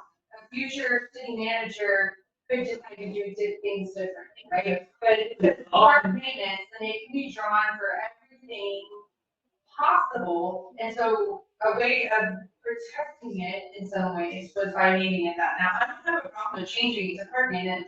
I think green space maintenance is supposed to be, City owned, well, so green space is actually different according to our ordinances. That is the right of way passages and things like that. So we can do the triangle. so this all boils down to when the city manager, or this now the, administrator, is coding, okay, so when an invoice comes in from some dude out there mowing the yards, mowing the grounds, and the invoice comes out, and I said, well, gosh, I guess since they did the triangle, we'll put it under Washington. I was like, it's where it's coded. Right. There's nothing in here that says, that it has to be used for anything. It's how it's coded. So, we code it to, to green space or playground or whatever. Yes, it's like that's a decision made by whoever's doing the coding and sending it off to Attain and saying, Attain, put this under playground maintenance. And So we're gonna go back to why I asked that question, which is, Parks is possibly considering, like butterfly gardens, habitats. Could they go to this particular line item and go, okay, we have a budget to buy some pollinator plants? But it's not, like, So parks would submit a request to council, and council's the one that says, you have money right there, use it. yeah, And so- code it to that. But I mean, I'm all for this, calling it parks and playgrounds. To me, it's the same thing. It's just like if you're doing something that is beautifying the park around the playground, Yeah, how do you say what's one or the other? yeah. It's like, Is it just government, if I don't cut the grass and check, I mean, we can have it going. okay, why do we have mowing and landscape? Well, one is, yeah, Bills, so we, what are they, They look like areas, and the landscapers come every quarter and do the, They clean up the entrance. clean up the entrance. The different loan. okay, that's one. But you could still say, I want mowing and landscape maintenance together. That's the decision by the council for how they want their accounting handled. The reason that it is the way it is because it's been the way it was. Well, also, I think if mowing and landscaping are two separate companies, it just makes sense. Okay, I just Easy. wondered. Hard to say. But like, Yeah. I'm all on that scale. well, then, I heard to them. I think we need to look at the Prozac grant and see where. Yeah. No, Okay, can I just make this Okay. more? 6,050 law enforcement, Greg got the number 240 times 52. What now? 6,050 law enforcement, the number of 10,000. The amount of six. Yeah, so that number is 12.5, it's 240. That's the 12 cost, right? Yes. That's what I thought I made that. So we're looking at 12.5. You know, I thought I made that change, but it didn't come out over here. So, And 6,525. Right. Road, I mean, that needs to be back there. Are we gonna? Yeah. get that done? where are we now? Sorry, 6,500.25. Tree trimming. Right away, tree trimming. Okay, so we didn't put anything in the road tree trimming because we did it a couple of years ago, and it should be something we can do every couple of years. Do you want to do that this year?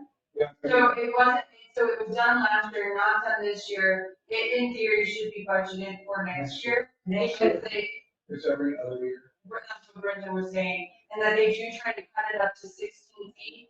The regulation's 14, they're supposed to take it up to 16. And given the drop we had this year, we probably won't have an issue, but it's good to have it there, because if we need it, then it's there. Okay, how much do we put it, because it was like $7,500 budgeted, we didn't spend anything.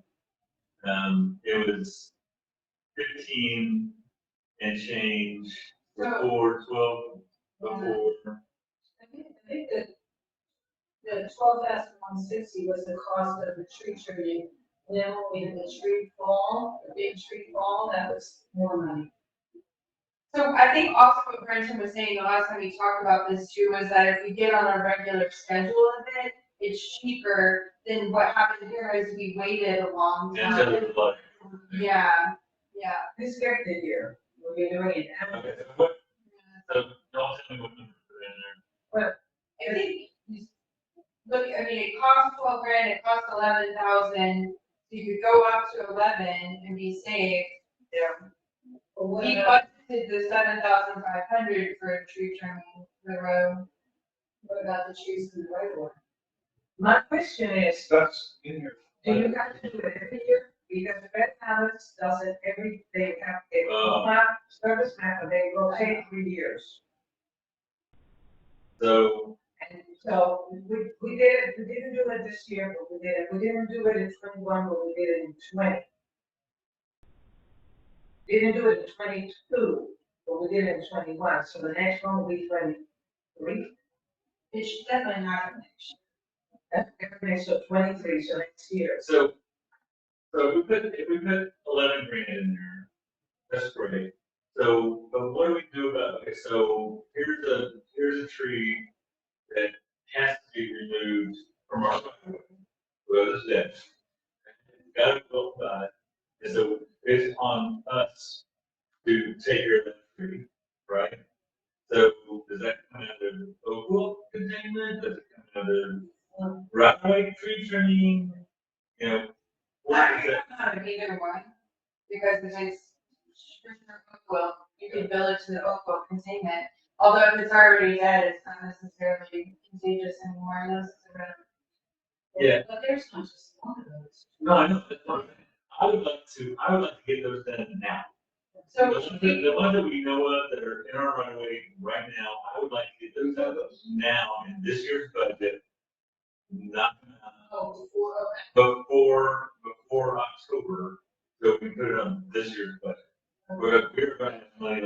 this year, and we might as well spend it.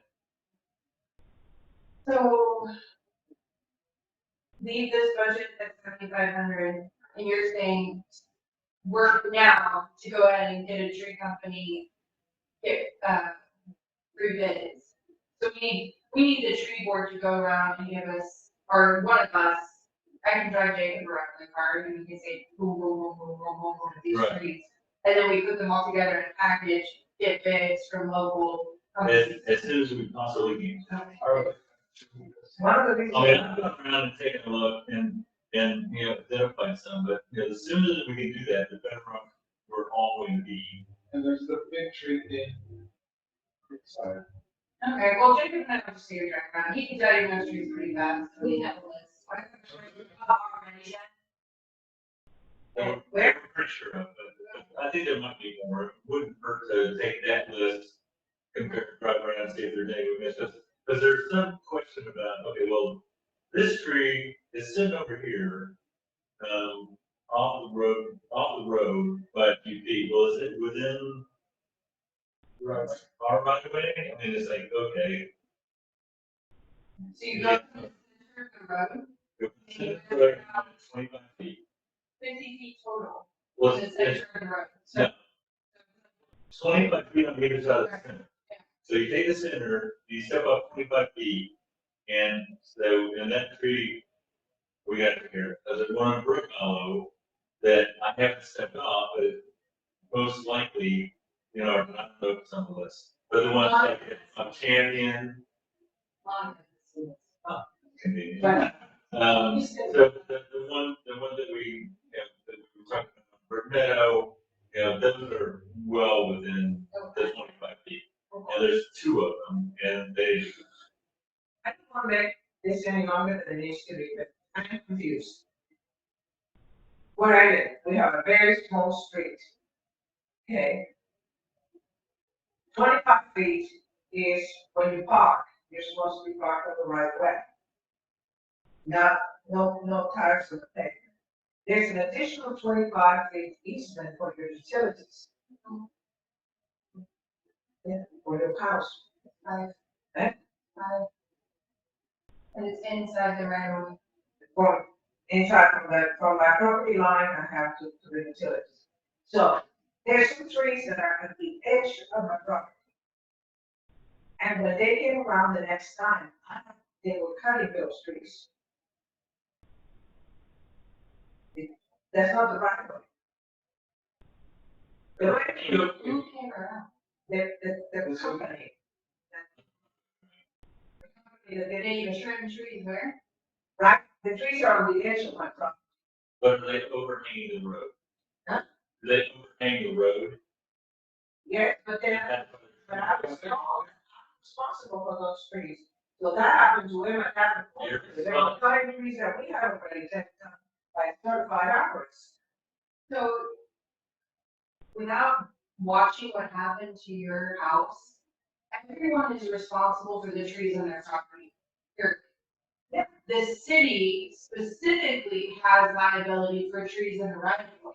I can care for trees in the right of way, I can take care of them, I'm responsible for them to a certain degree, but it is also a shared responsibility of the city. When the city does road right of way trimming, that's a legal responsibility the city holds to like UPS and all these Amazon, all these big trucks that come in. Yeah, it's fair. So these are like bigger regulations and it's a 16-foot Yeah. recommended 14-foot minimum, and they come through without discretion. Any branches that line the street, touch the street, they have a pole, they walk around with and just. I saw it. They weren't spraying. They weren't spraying. Which they were supposed And to. they were not spraying, both of them. Yes, it was part of. They said what, they were not spraying. And this is something that Jacob can talk more about on the tree board, but essentially any of these companies we hire, they have certified arborists on staff, that's how they get their accreditation. It is not an arborist who comes and does the work. These are crews of people, and a lot of them are not trained. And so if we don't have anybody holding them accountable or reporting or even reminding them about our rules when a crew comes through, they don't which is why I love the idea of a contract, hourly person as our city office. Which I love Yeah. the pre-board looking at that. Yeah. So that we can say, okay, we're gonna be doing this stuff, we need 10 hours of your time, Yeah, because we need you to, watch this go, we need you to supervise it, along with their workers, We don't, theoretically. we don't need a repeat of the last one. Some of us, including me, when they were coming through and I saw what they were doing, I ran out.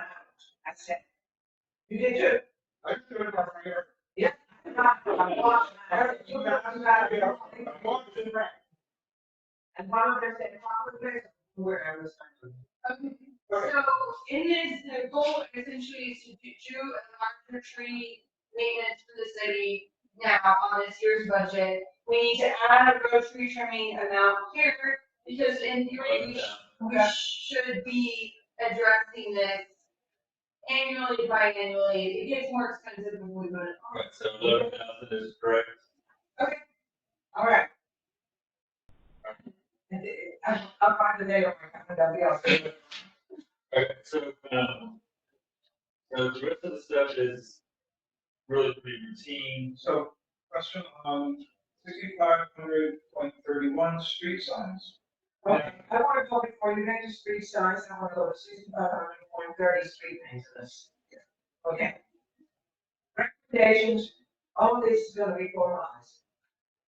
For us to have, not to, for us to get to a point where we don't have a city that is, the streets are in terrible condition. We fix something that we never maintain.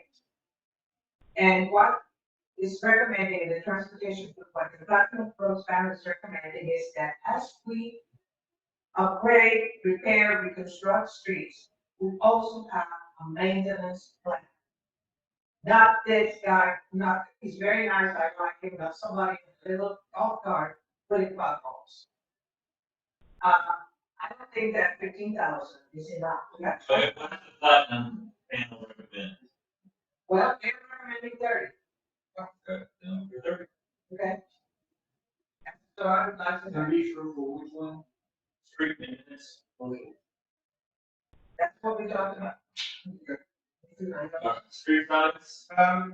Is a question on, is the 4,000 just a standard, stop sign that's broken and we had to replace it?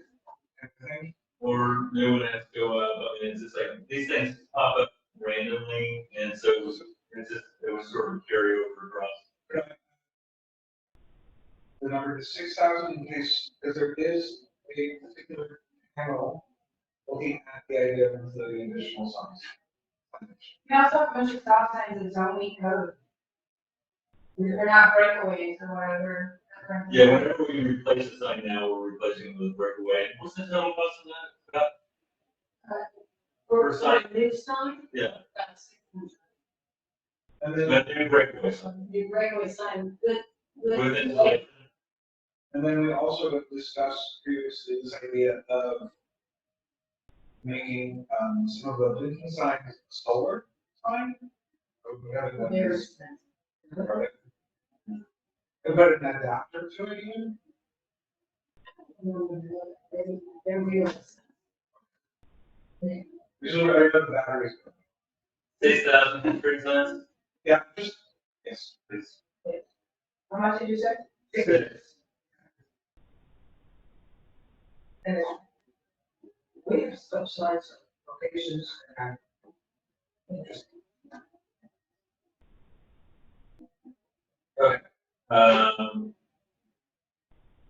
Moving down to the 7,000, is that okay? The ad valorem tax expense, that just is what it is. And this remains in the same neighborhood throughout. Building inspections, I took this down because the same reason, it's probably not gonna be that many building inspections that we're paying for. There is, there is not, it's not a one-for-one trade-off between income from inspections, because we don't pay ATS as much as we charge. So, so that looks to be, about in order. I'm open to discussions. Code compliance, election expense, dues and membership, those have all remained pretty standard throughout. For the election expense, if we are considering going to bond, that should be able to cover it, right? 'Cause it's not, what did Rick say, was it like $100 or something? And if we, It's got long election would not happen. It would be nice, budget guarantee, when it's verified, this should probably cover it, right, because. I can have. It's higher than, yeah, it's higher than them. I mean, the $2,000 is, you know, looking back over the last few years, I don't know why it was 3,500 a few years ago. You know, we didn't do a bond and we didn't have, we were two elections, right? So I don't know why it's 3,500, but it is. Which years? This would be 1819. The second from the last column to the right.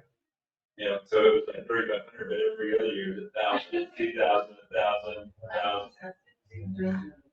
People swap time. So that was actual specs numbers, right?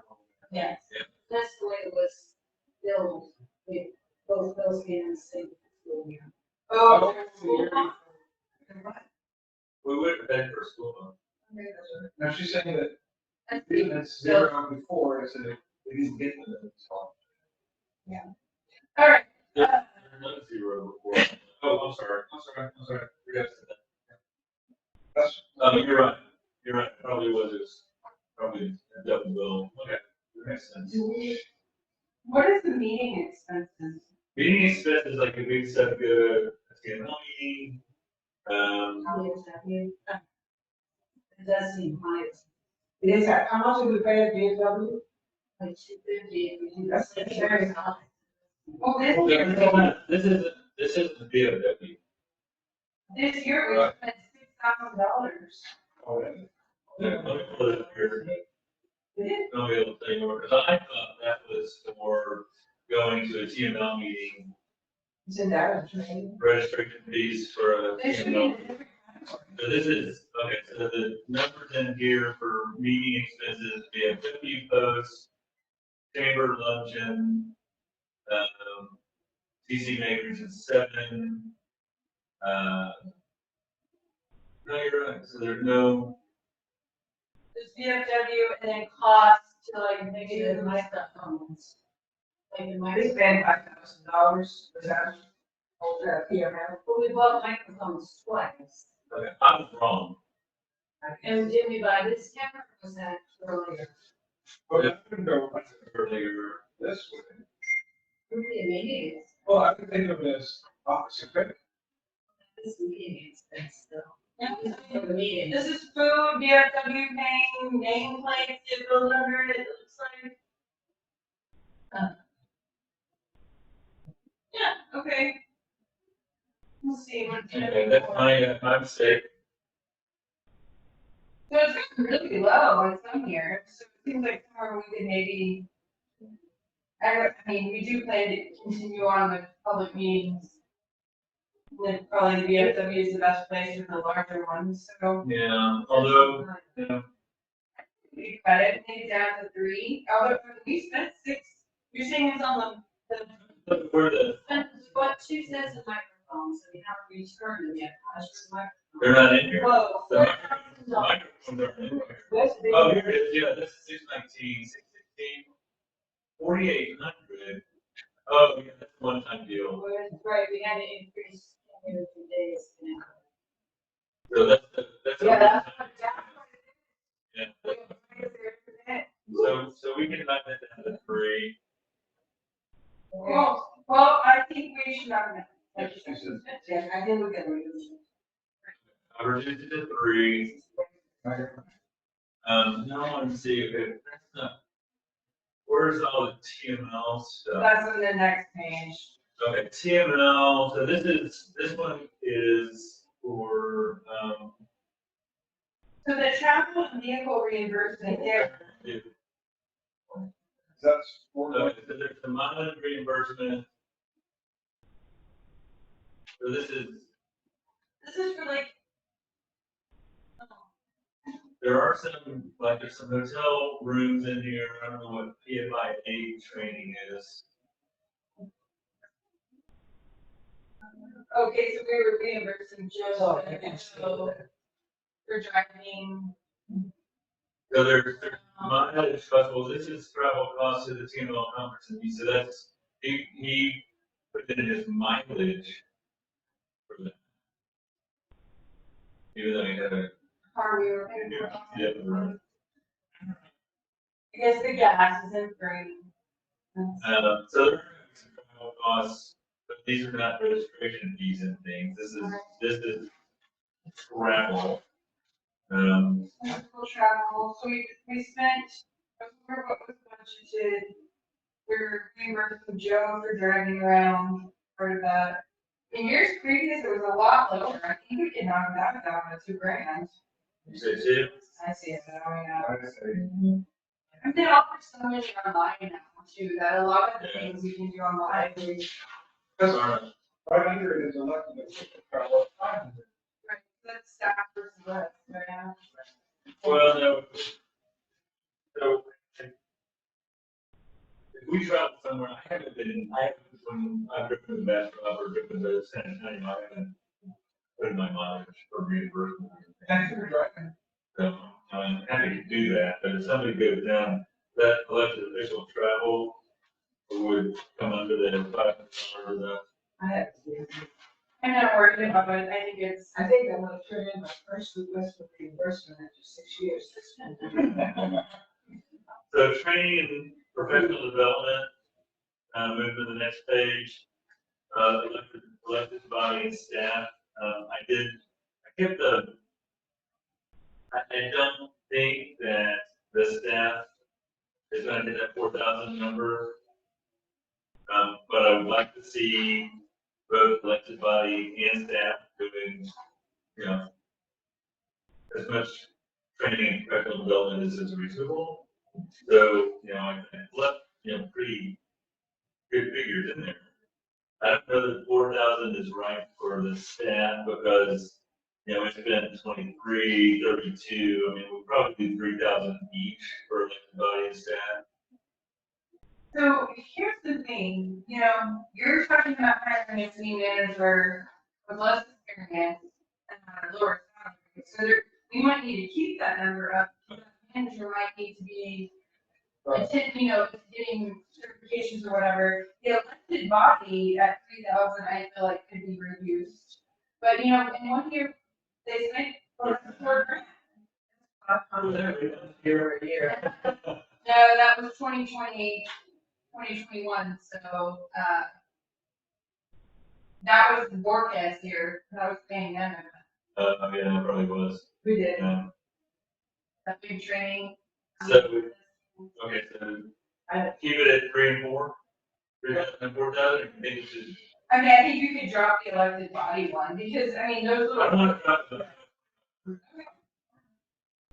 We spent, we budgeted 225,000 and spent 1,000 You're gonna have 3 new, or potentially maybe 3 new elected officials, right? So, And the thing is, I mean, those TML courses are really pretty cheap, but I'd like to go to the TML conference. And if that happens, that's a higher registration fee, it's travel, it's rooms in Houston, so it would be more expensive. But I do want to go to that meeting, that's in October. So it is next year. so, we have a new member right now who, there's all this training you're available to. It's all this. Training is, It is. get talk to other people, share reality, and that's just basically. Yeah. Houston, though, is better than. I think it's in San Antonio. Houston. I think it might be in San Antonio this year, but I can't remember. I keep getting emails, I don't know. Did they do one in San Antonio? But They should do seeing the one. shows in San Antonio. Houston. I was in Houston last year. Oh, that's total. I haven't been there. What? Okay. Okay, so did we decide to take it in 25 or? I crossed that. Okay. Okay. That's fine. I have the value to do for $7,000 for considerations. Could we do like education for Oakwood and things like that? Exactly, that's, the reason I put it in there is because we're gonna do the Woodcreek Day, we're gonna do the Arbor Day, we're doing National Night Out, we're doing, you know, Spooktacular, we're doing, you know, all of that stuff can come under community relations. And I want to up that. I want us to be getting together and doing stuff. I want us to be meeting at the triangle, I wanna be, you know, I wanna do, you know, hot tubs at Augusta Park. That's all under community relations, and we haven't done a very good job of that over the last few years. Yes. And I think people do go, National Night Out is usually well attended. Yeah. And this year, I feel like thinking, you know, it's a good time to pass brochures and, We're expecting 200 to 300. oh yeah, that's what. That's what we got. We did, I mean, we did book it with the king. So we're set for October 4th at the camp from like 2 to 7. The issue is it's also the beginning of Yom Kippur. So, like Amy will not be there for the closing. He needs to get home and be with his family as Sunday. But he said staff is there, it's not gonna be a problem. But they'll open the pool, they'll feed us. They'll get us the tables and everything for our exhibits. All we have to do is coordinate and let them know what we need. They'll also buy the, like, you know, the drinks and stuff. They can't do alcohol, but they can get, you know, Cisco or either whoever they use to bring in all that stuff. And so we get it, we'll reimburse them for it, but we get it. Alcohol? Yes, BYOB. So if you want to bring, you know, a couple of beers for National Night Out, you're welcome to do So Jacob had the idea of purchasing a can of charging for cups as a way that. to, Can't charge, no, for cups. we can't charge. Oh, No charge. As a way to earn, We can't, Donation. they can't allow, yeah. they can't allow us to charge for public anything, relations. on camp. So if you bring it and drink it, you're fine. Now, if we ever decide to go do something like that, I want to, you know, to raise money for farms. Yeah, you're taking a donation, you donate $1 and get a cup. Like my whole graduation party. Yeah. You can go box the cake, we did it. I mean, we're not drinking. So are y'all okay with that number? I think it's great. Okay. Utilities are what they are. Indoor and out, they haven't changed a whole lot.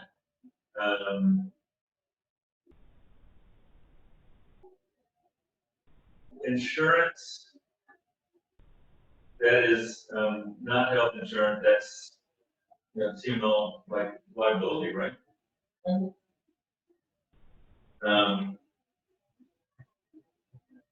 so the one directly under the total of insurance is 7. I'm gonna look at it, I wanna see where that came from.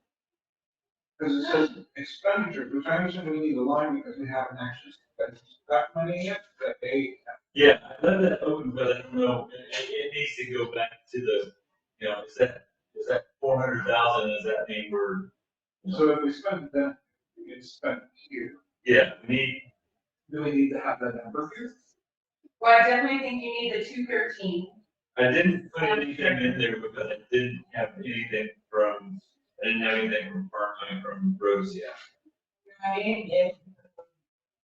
I think you need to have it in there though. But that was the question, is it 213 or is it It's 213 and 26? the other one you would have a transfer from reserve line.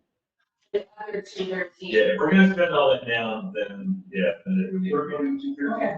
You put the 213 million here. Yeah, it's Million? Wow. That is pretty zero. yeah, like three. Sorry, I know, it's just many zeros. I'm good. I like this budget. Yeah. I was trying the change and it had the zeros. So 213,000 needs to go there, and then another 213,000 needs to be pulled from reserves for spending. So we need to put that in the transfer from reserve to TDM, or So, transfer, corresponding transfer from reserves There's that line item. is not a line. and it would be a, and You can other,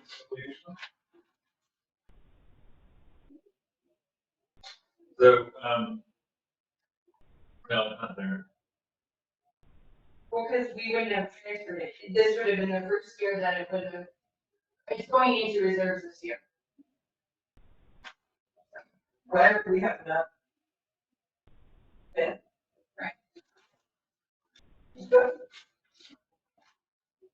Okay, so, that 7,600 insurance, that's, workers' comp. So when you look at insurance costs, workers' comp. So, I mean, we have fewer workers to pay less workers. It's also based on how much they earn too. So the the reason that's in red is because, we're looking at, if we go in and start having to, so the judge on retainer, it's gonna cost us again. We haven't been paying that for a while, but, And that's this other sheet. the old, it's sort of, it's related to that, but the judge, we're not gonna get a judge for $300 a month. The judge that women would use is not Judge Cable Not at this, at this time. There was a discussion with Judge Cable yeah, he's $1,000.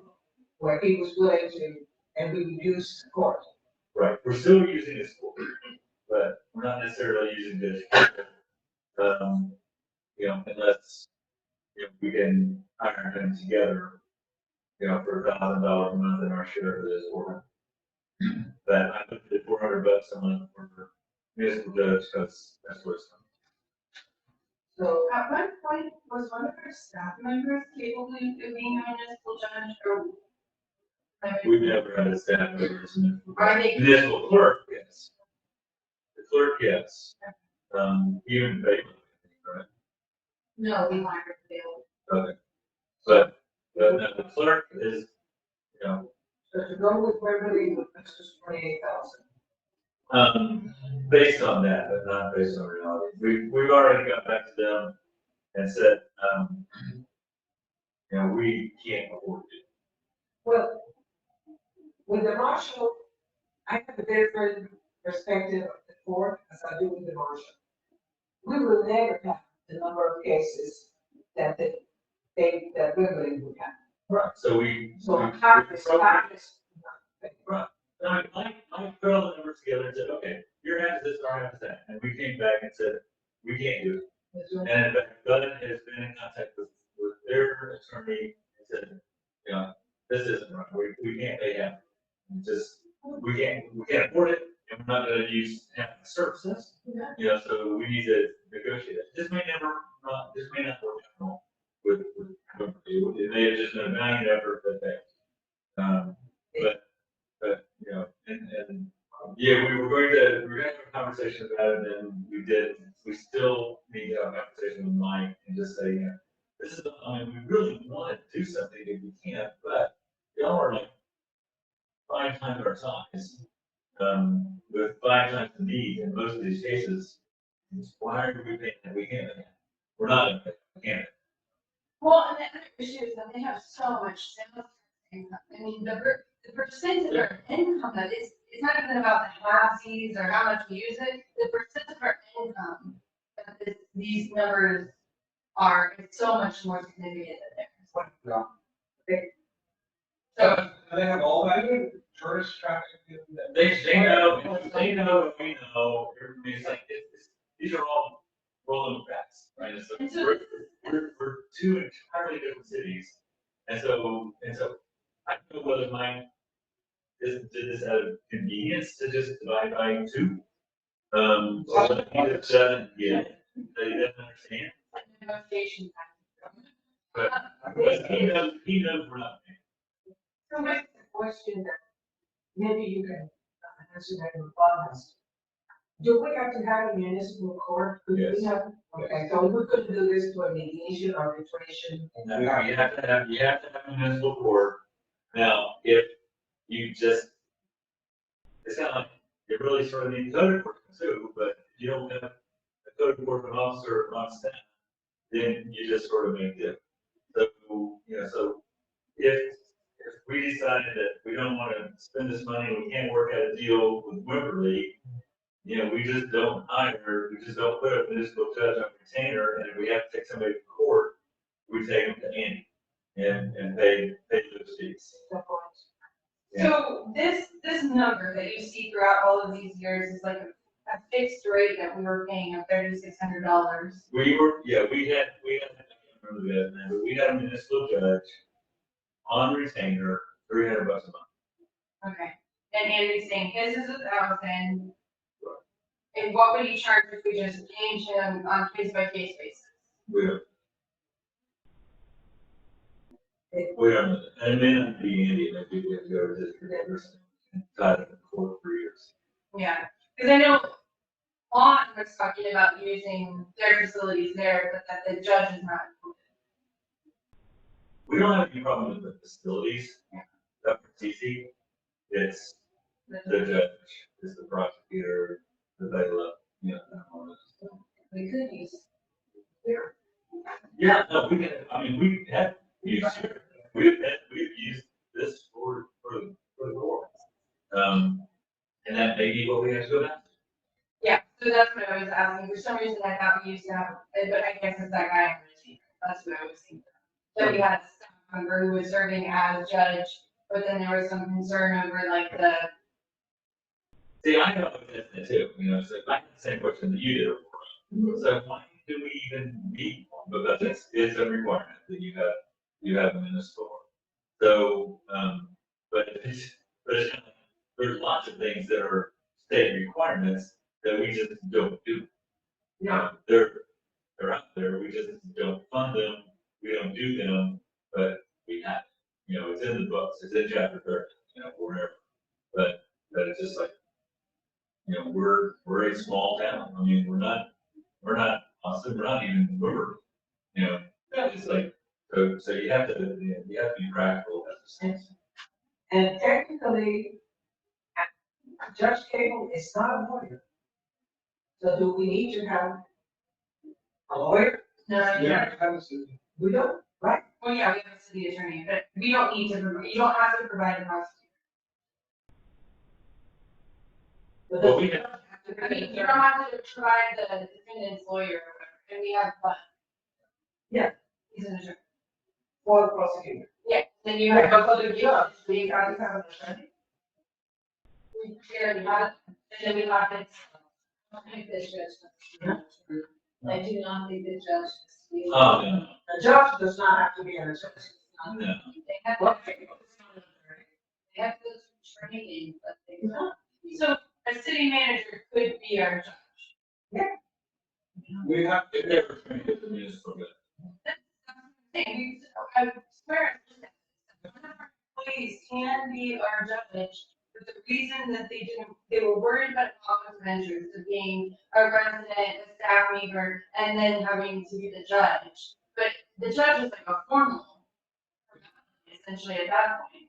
but doesn't it have, this is, prior, okay, what I was thinking was that it's an election, so. No, we're not elected. They're sworn. Right. They're sworn in. but not There are, elected. Municipal courts. Okay. We have had people say they want to be the what was that, Andy? judge. Yes. Since when?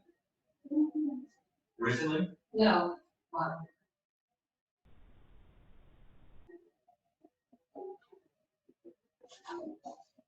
So, while she's looking at, there's a whole bunch of things you deleted here. I didn't delete them. 8,100 on, Yeah, so, those are all, hotel occupancy tax related, and we still have a hotel occupancy tax on the books, but it's set to 0. So, so again, like I said, when I read this report, I told QuickBooks one, everything, even if it's zero balance. So it also brings up the deleted accounts. If we needed to, and we decided, you know, we wanted to reinitiate the hotel occupancy tax, we could do so and reactivate these accounts. But all of this stuff is tied to the And the miscellaneous one, the one I was, okay, so miscellaneous, if you see the 75.2, if you go to the bottom of the next page, all those. Okay, would y'all like me to tell you about our municipal judge rules? The only qualification is the judges in the municipal court may be licensed to practice law in the state of Texas. The judge is appointed by the city council and serves for 2 years. They have to be at least 18 and cannot have been convicted of a felony nor a crime involving moral turpitude. And that's it. So, I hereby apply to be municipal judge. Yeah.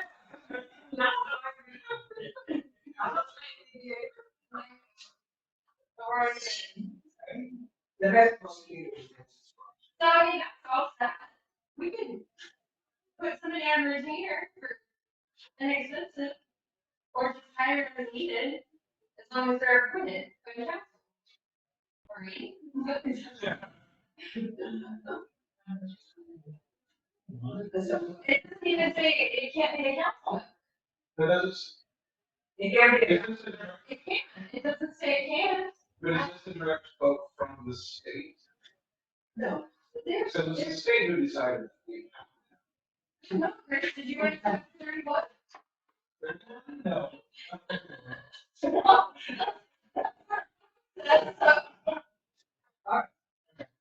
so let's put here. Moving on to good old 8900. Yeah.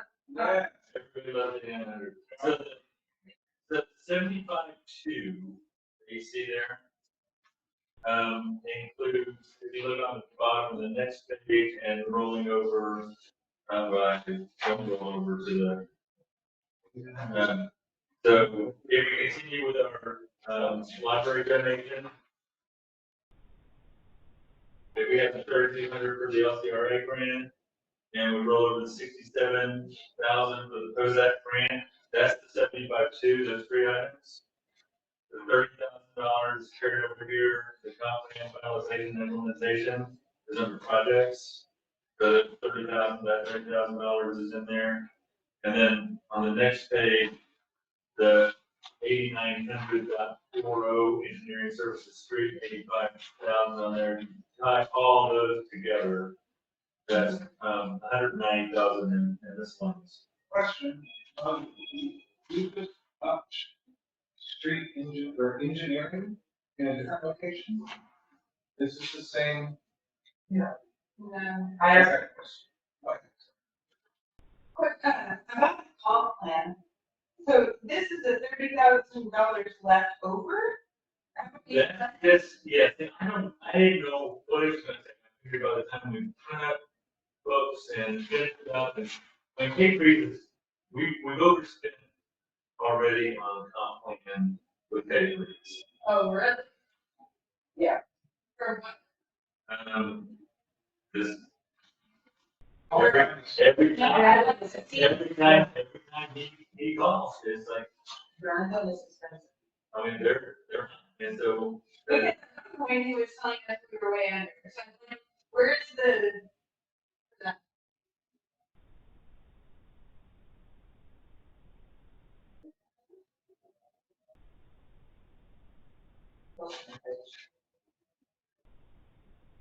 Okay, so here's a freeze. This is all projects from before. So, all this bullpen, so this is the thing out here, right? The cedar fence enclosure and all that, where's the bull? That's this area over here by the shed. Oh, I see. We're not. And I don't know what the difference is between the bullpen and the cedar fence enclosure. On the shoreline, Well, the bullpen is $1,700 total, that's not the area next to but then the the cedar fence, It's this in the Oh, back. okay. So then, and then we have comprehensive plan development, land use ordinance amendments, and all from all these pay freeze is like 5, 8, 12, So, but what is, 13, Is so. that chapter 155 and 156?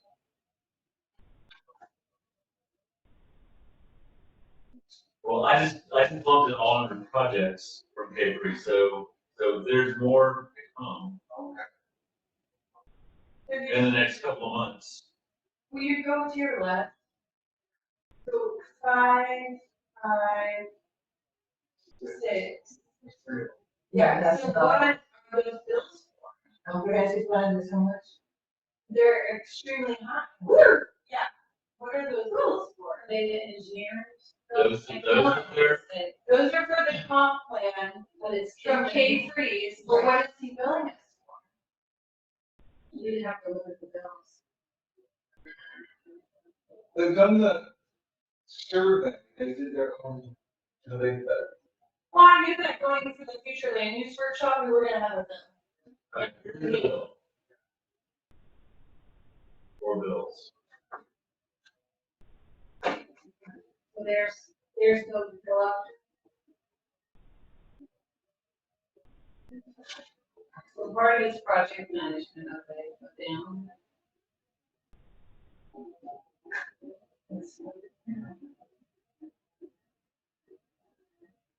Comprehensive plan survey, that's from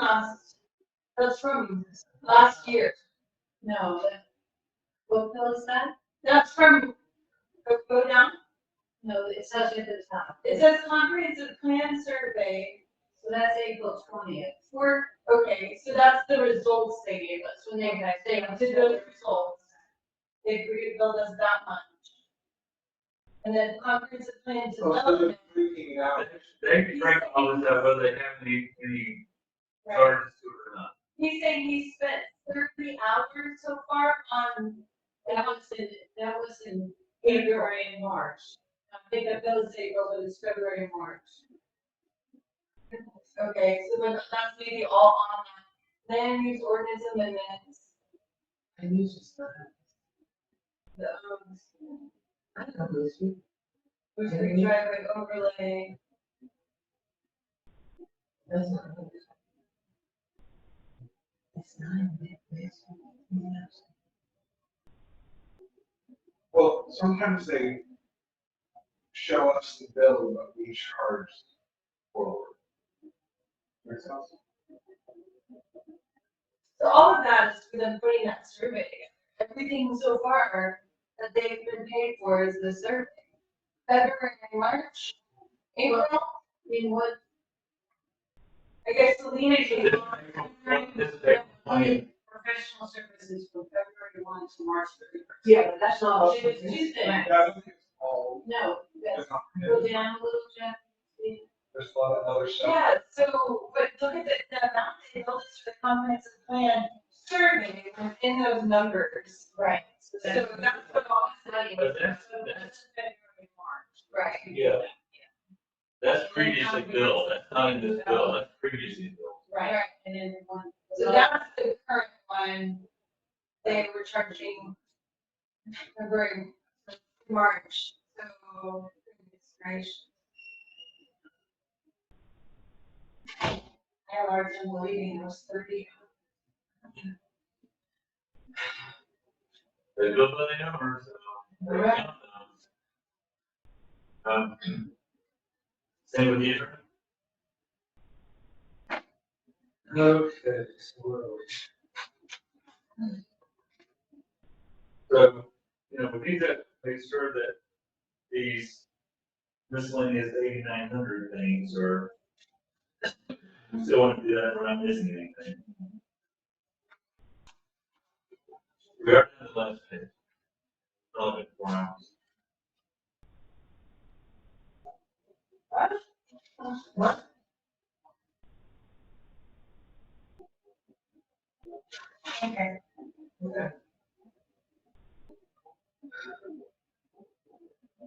Well, I'd like to see us save some money here. Obviously, we can't do it on the donations elsewhere or Kodak, but I'm gonna work really hard on to get after this future land use, but then we wrap this plan up.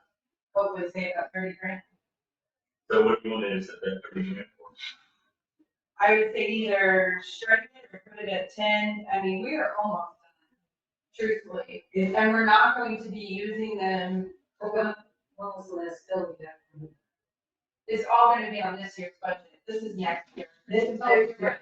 Yeah. I would say put it down to 10 grand and hopefully you don't use any of it. I agree, because, I mean, okay, y'all still interested in helping the library? Personally, absolutely. Whether or not the public supports that, I don't know. I think it's easy to budget for and Well, that's what it is. So it still has to be. I mean, I use this a lot. Big things. But it was one of the things that when they came to us and asked for a pledge, you know, we said, well, we can't tie down future councils, you know, like that, which is not exactly true, but it is, we'll say, fine, we'll just do the 5 and then we'll revisit. You know, so this is, I put it in there to revisit, see if we wanted to do it again, since we did the pledge. I mean, it would be nice to increase it, but there was a lot of weird pushback about it, so I think leaving it at 5 is pretty.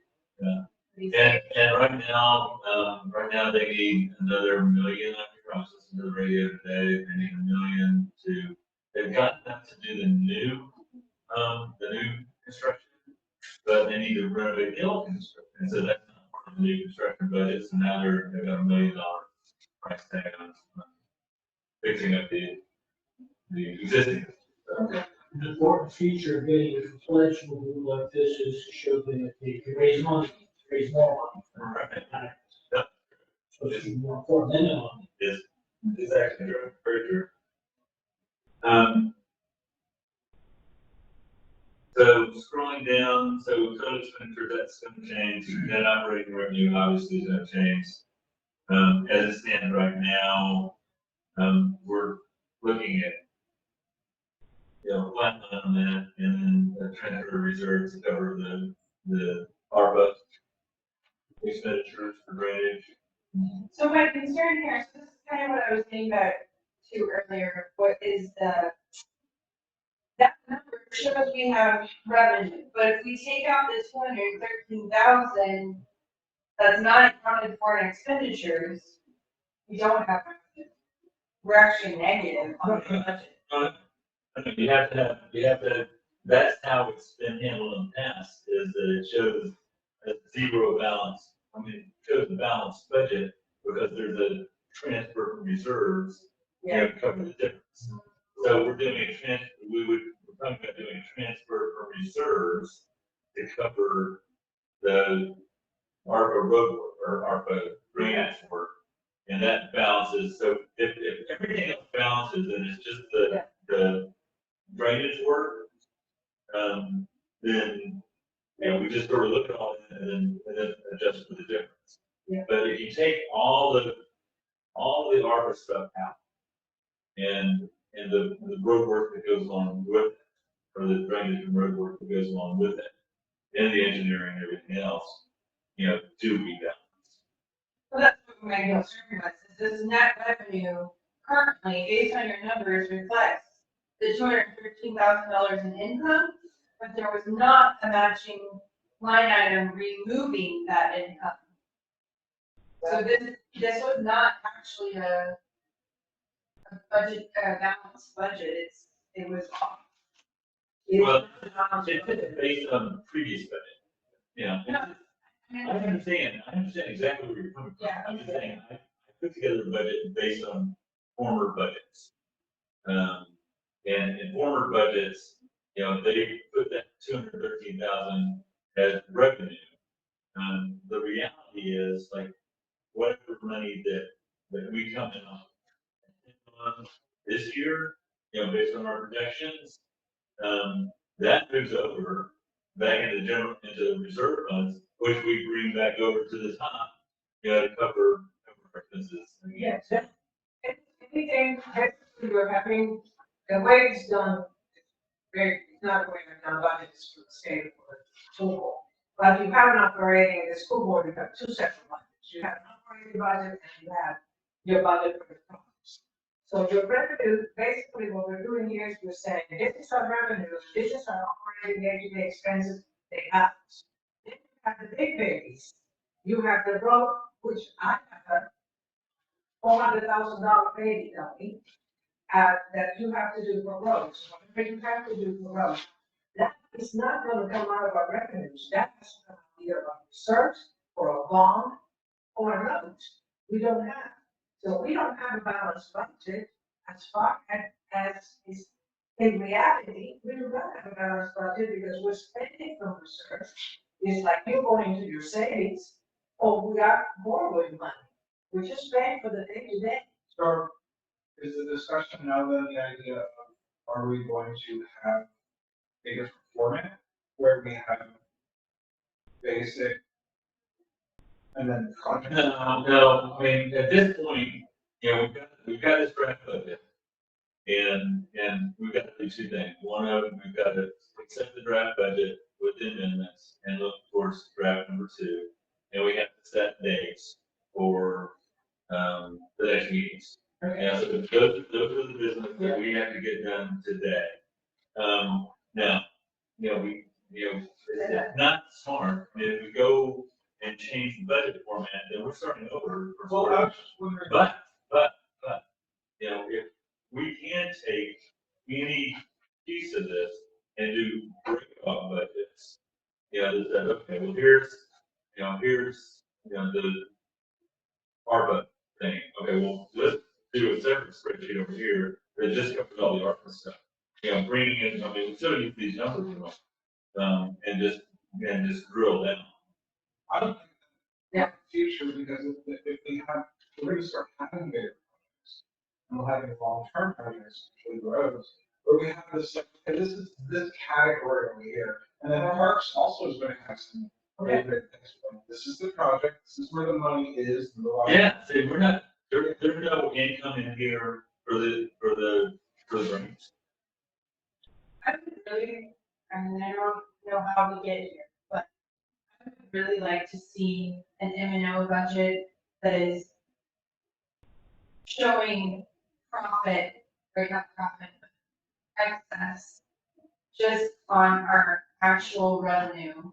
But the reason you have an excess is because you haven't do the day-to-day, you have not addressed any of the more serious needs. No, I understand, but I'm saying that I would love to see us get our maintenance and operations to well under our city revenue, our annual revenue. If you can get, that's a good idea, if you can get your maintenance and operating budget, where your expenditures, they've always been expenditures minus revenues. With your expenditures less than your revenues, then you can show a category every year where you put in reserves for projects. It's like when you put money in the savings bank to go on vacation or to face the doors.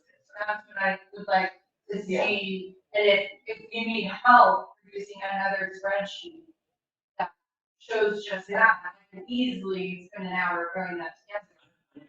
I am Okay. all over, giving anybody the actual spreadsheets that this comes from. Being able to take all that and do anything you want with it and do that. Where I am right now is that I am mayor and acting city manager. Yeah. I was not planning on doing this, Yeah. at all. This was Brenton's job. Right. And he had his ways, and I couldn't do it this way either, but this is what I had to work with. And it's all. Right. And I have to recreate this from scratch, because Brenton's files are available. Even though we have 3 laptops? So I just basically got this information out of QuickBooks, put it together, so that we could have something to work from in a limited time frame, because we didn't have a whole lot of time to do this work. And I'm not saying it's not my time, The chief budget officer, but my hope is that take somebody else's work and say, that's great. My friend is they matter of public record, what happens? They're in a computer somewhere, they can't, we just don't, know. They're on a computer somewhere. It's public record, that's not the Can be issue. fun. The issue is, If he showed it to me, he saw yeah. it, he showed it, he showed it. Okay, We don't, it's great, I want We legally bound to have a balanced budget. it, So the purpose of this budget is. you have to have a budget. it is, And it's also a weird process in that why we're supposed to create this draft budget before we even know what revenue is. And then, and we're literally required to have this first, and then we throw it in this and go, oh, well, now we have to adjust it all. and then we just. I move that we approve the draft budget. I second. I second. Okay, and before we do that, Oh, no, are we, and we might find operating budget, we have not addressed the big issue that we have to address. What are you looking at here? Here, before we do that, you have, there is a recommendation Which one? from the Buffalo Girls Town. And the recommendation is to address, to begin repairs, and you have some photographs here. We spent time looking at where is the money we better spend. The Buffalo Girls Town feels that this time that the attention has stopped, we have taken care of some of the main streets.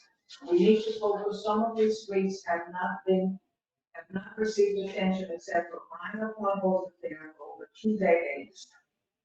And these, we have the slide up on the screen. and these are some of the photographs. This is thermal trace. In quadrant 1, there are several thermal traces in quadrant 3. And you The method that was that everything was in quadrant one, so I just. can. all the slides. So if you pay attention to the slide, it's just quadrant two. Okay. Thermal traces in quadrant 1. Three, Everything on thermal traces in quadrant 3 is on your second page. And thermal trace, the roads that are on quadrant 1, you have Overbrook, Country Lane, Country Court, Jack Miller, Doolittle, and Firewood, which would be addressed jointly. And then quadrant 2 is Deerfield, Brookside, Trevor Trace, and quadrant 4, Wilson, Spalding, and McGregor. All those streets, I have lived in Wilson Circle since 1985. And that's the same road that was set in 1985, and that is true for many of these streets. The government panel was not in great, how would I say, government panel, when we looked at this, they had concern about fixing Jack Miller, Little, and Wildwood without involvement from the county. In fact, the motion that was made and voted on was for the mayor and the mayor pro tem to seek, approach Young Udea and ask Young Udea to help in repairing the problems, particularly the issue at the intersection of Jack Miller and Judith. So, at this time, the other motion that was made is to recommend the council move funds from reserve to address these repairs. And what I put this together. Well, the question is, I'm asking if we're heading towards voting on something? Do what? Are you asking us to head towards voting on something? I'm asking what she's talking about the budget, so in theory, we could put a line item into the budget right now to account for this, it would just be putting it into the budget. My concern, Yes, there, I don't want to interrupt your presentation, but talking about reserves, we need to discuss that. we need to wait. Discuss reserves. Yes, we are. And this, several things that I want to say. Number one, from the main presentation that was made by the financial advisors, the main presentation was based on a bond of 1.8 million. The financial advisor has notified us that due to deteriorating market conditions, we can expect only, if we were to do a bond, to be available in November. The expectations to be reduced to about 1.5 million. You're talking about a tax now? That's tax, I'm sorry, tax. I'm sorry, tax. It's a tax. The project panel is not recommending a bond. Number one, the students, the delay, and there is a majority perception that the bond will not pass. That's, And it's hard to claim, but I'm just telling you as what it is. far as the budget goes and asking for reserves, there's a couple things in this presentation that I'm worried about. First off, these quadrants don't cover large portions of the city, and I thought the idea was to divide the whole city into quadrants. Yes, So these quadrants don't include Champion, any of the Champion area. Champion Circle, this is the assessment. Champion Circle is in probably better condition. Champion Circle, the logic to go to Champion Circle first was renters. You fix things that are not broken because it's going to cost you less to do it. Champion Circle can wait. And Canyon Creek Drive and the cul-de-sacs that run out of Canyon Creek Drive are still in a scale of 1 to 5, probably 3s or 4s. These streets are 1, all-rated 1. I'm not asking to do all of these. We cannot do all of these.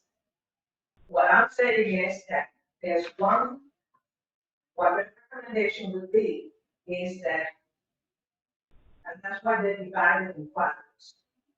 You can do a quadrant at one time.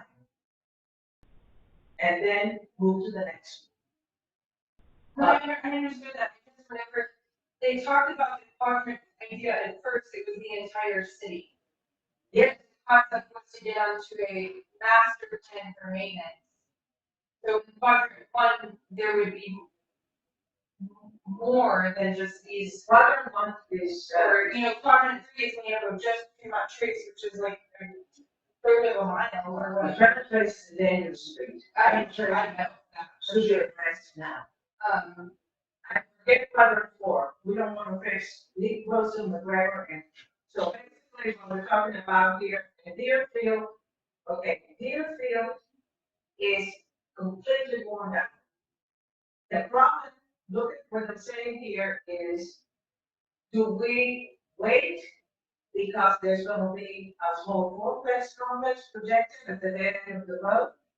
Do we wait until that's done? Because if we fix now, the construction deteriorates. Brookside is one that has serious drainage issues. I'll be very honest with you.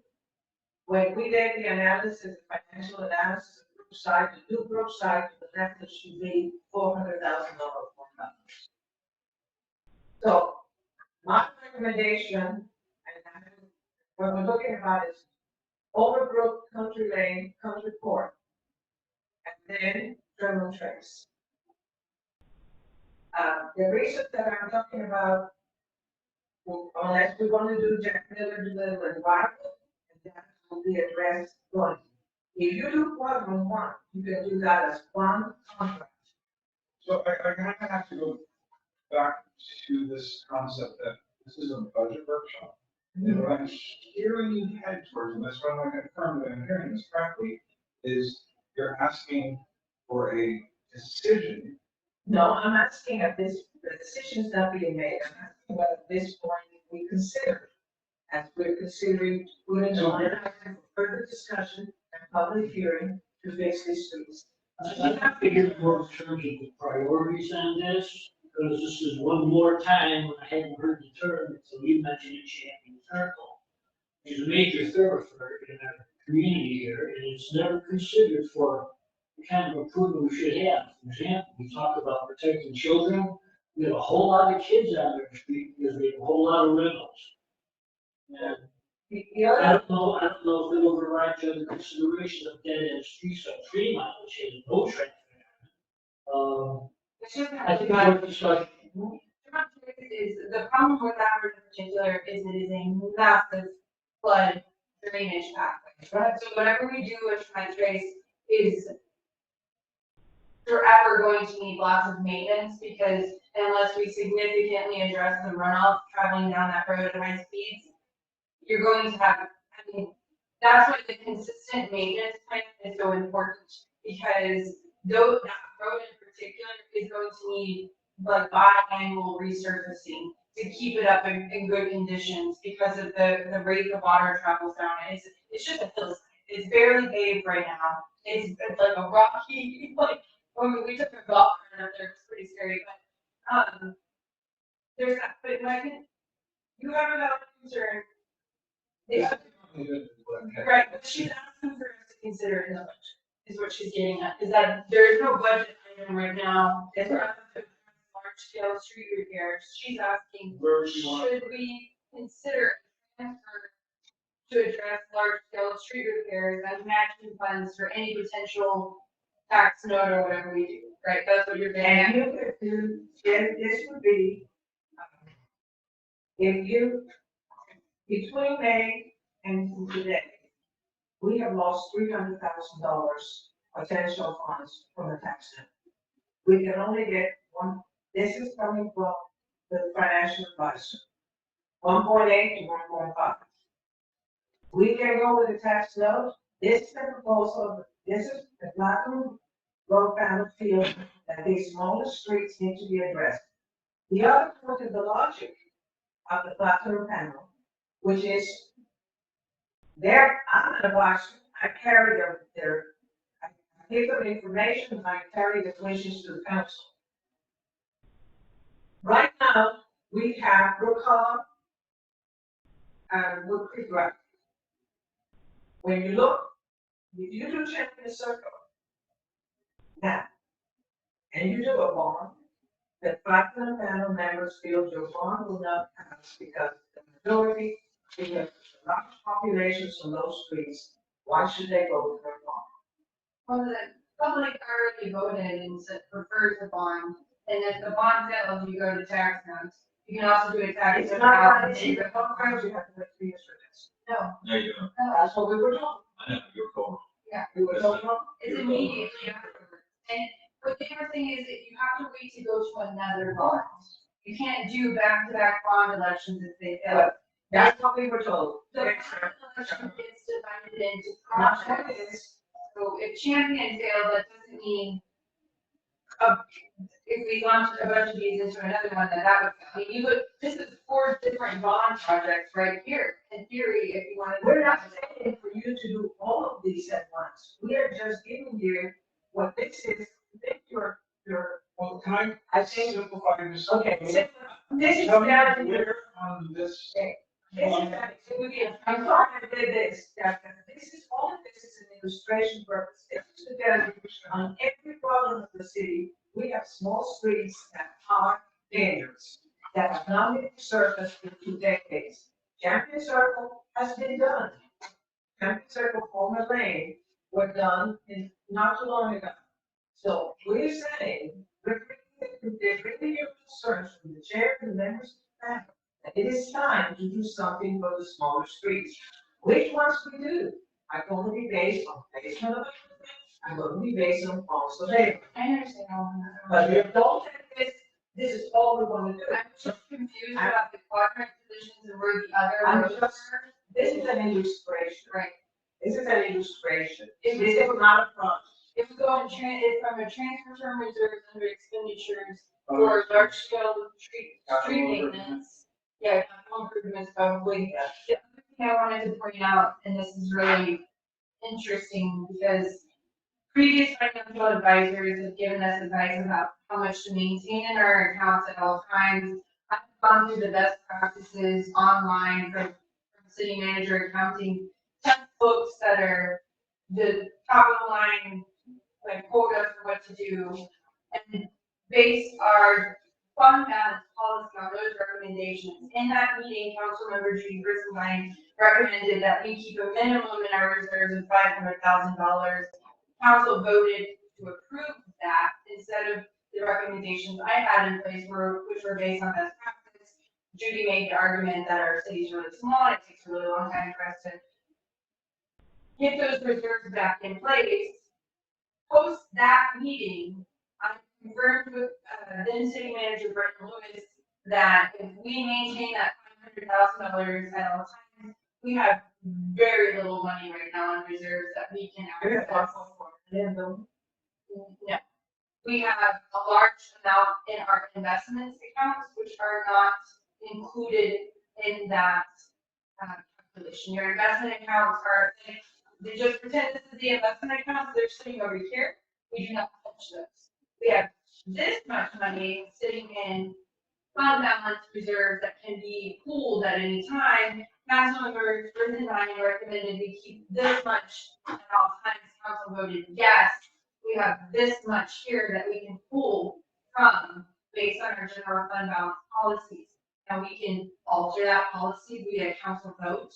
We can look at what that actual number is and take that to the bottom panel. But we do not have over $1 million to pull from it. Let me share this. We called before, because I heard, you have heard, I told Ms. Bailey that I wanted her to get an opinion from the financial consultant. She did. And it says, in response to your question regarding allocating 200,000 to 400,000, the city's 1.4 million unrestricted fund balance to a capital improvement fund seems appropriate and unlikely to have any negative impact on investors' perception of the city's credit. I am attaching a few documents about fund balances. The city should have an appropriate fund balance policy based on the composition of its revenues and expenses and potential risks and issues. In general, standard best practices is for municipalities to allocate excess funds above their fund balance policy to one-time expenses, typical capital expenditures. Yeah. So, So he's not saying to the fund. but the difference I'm hearing in the number is, council has previously set policy that we maintain 500. And you're saying that in that level, the investor says we have 1.4 in that liquid fund.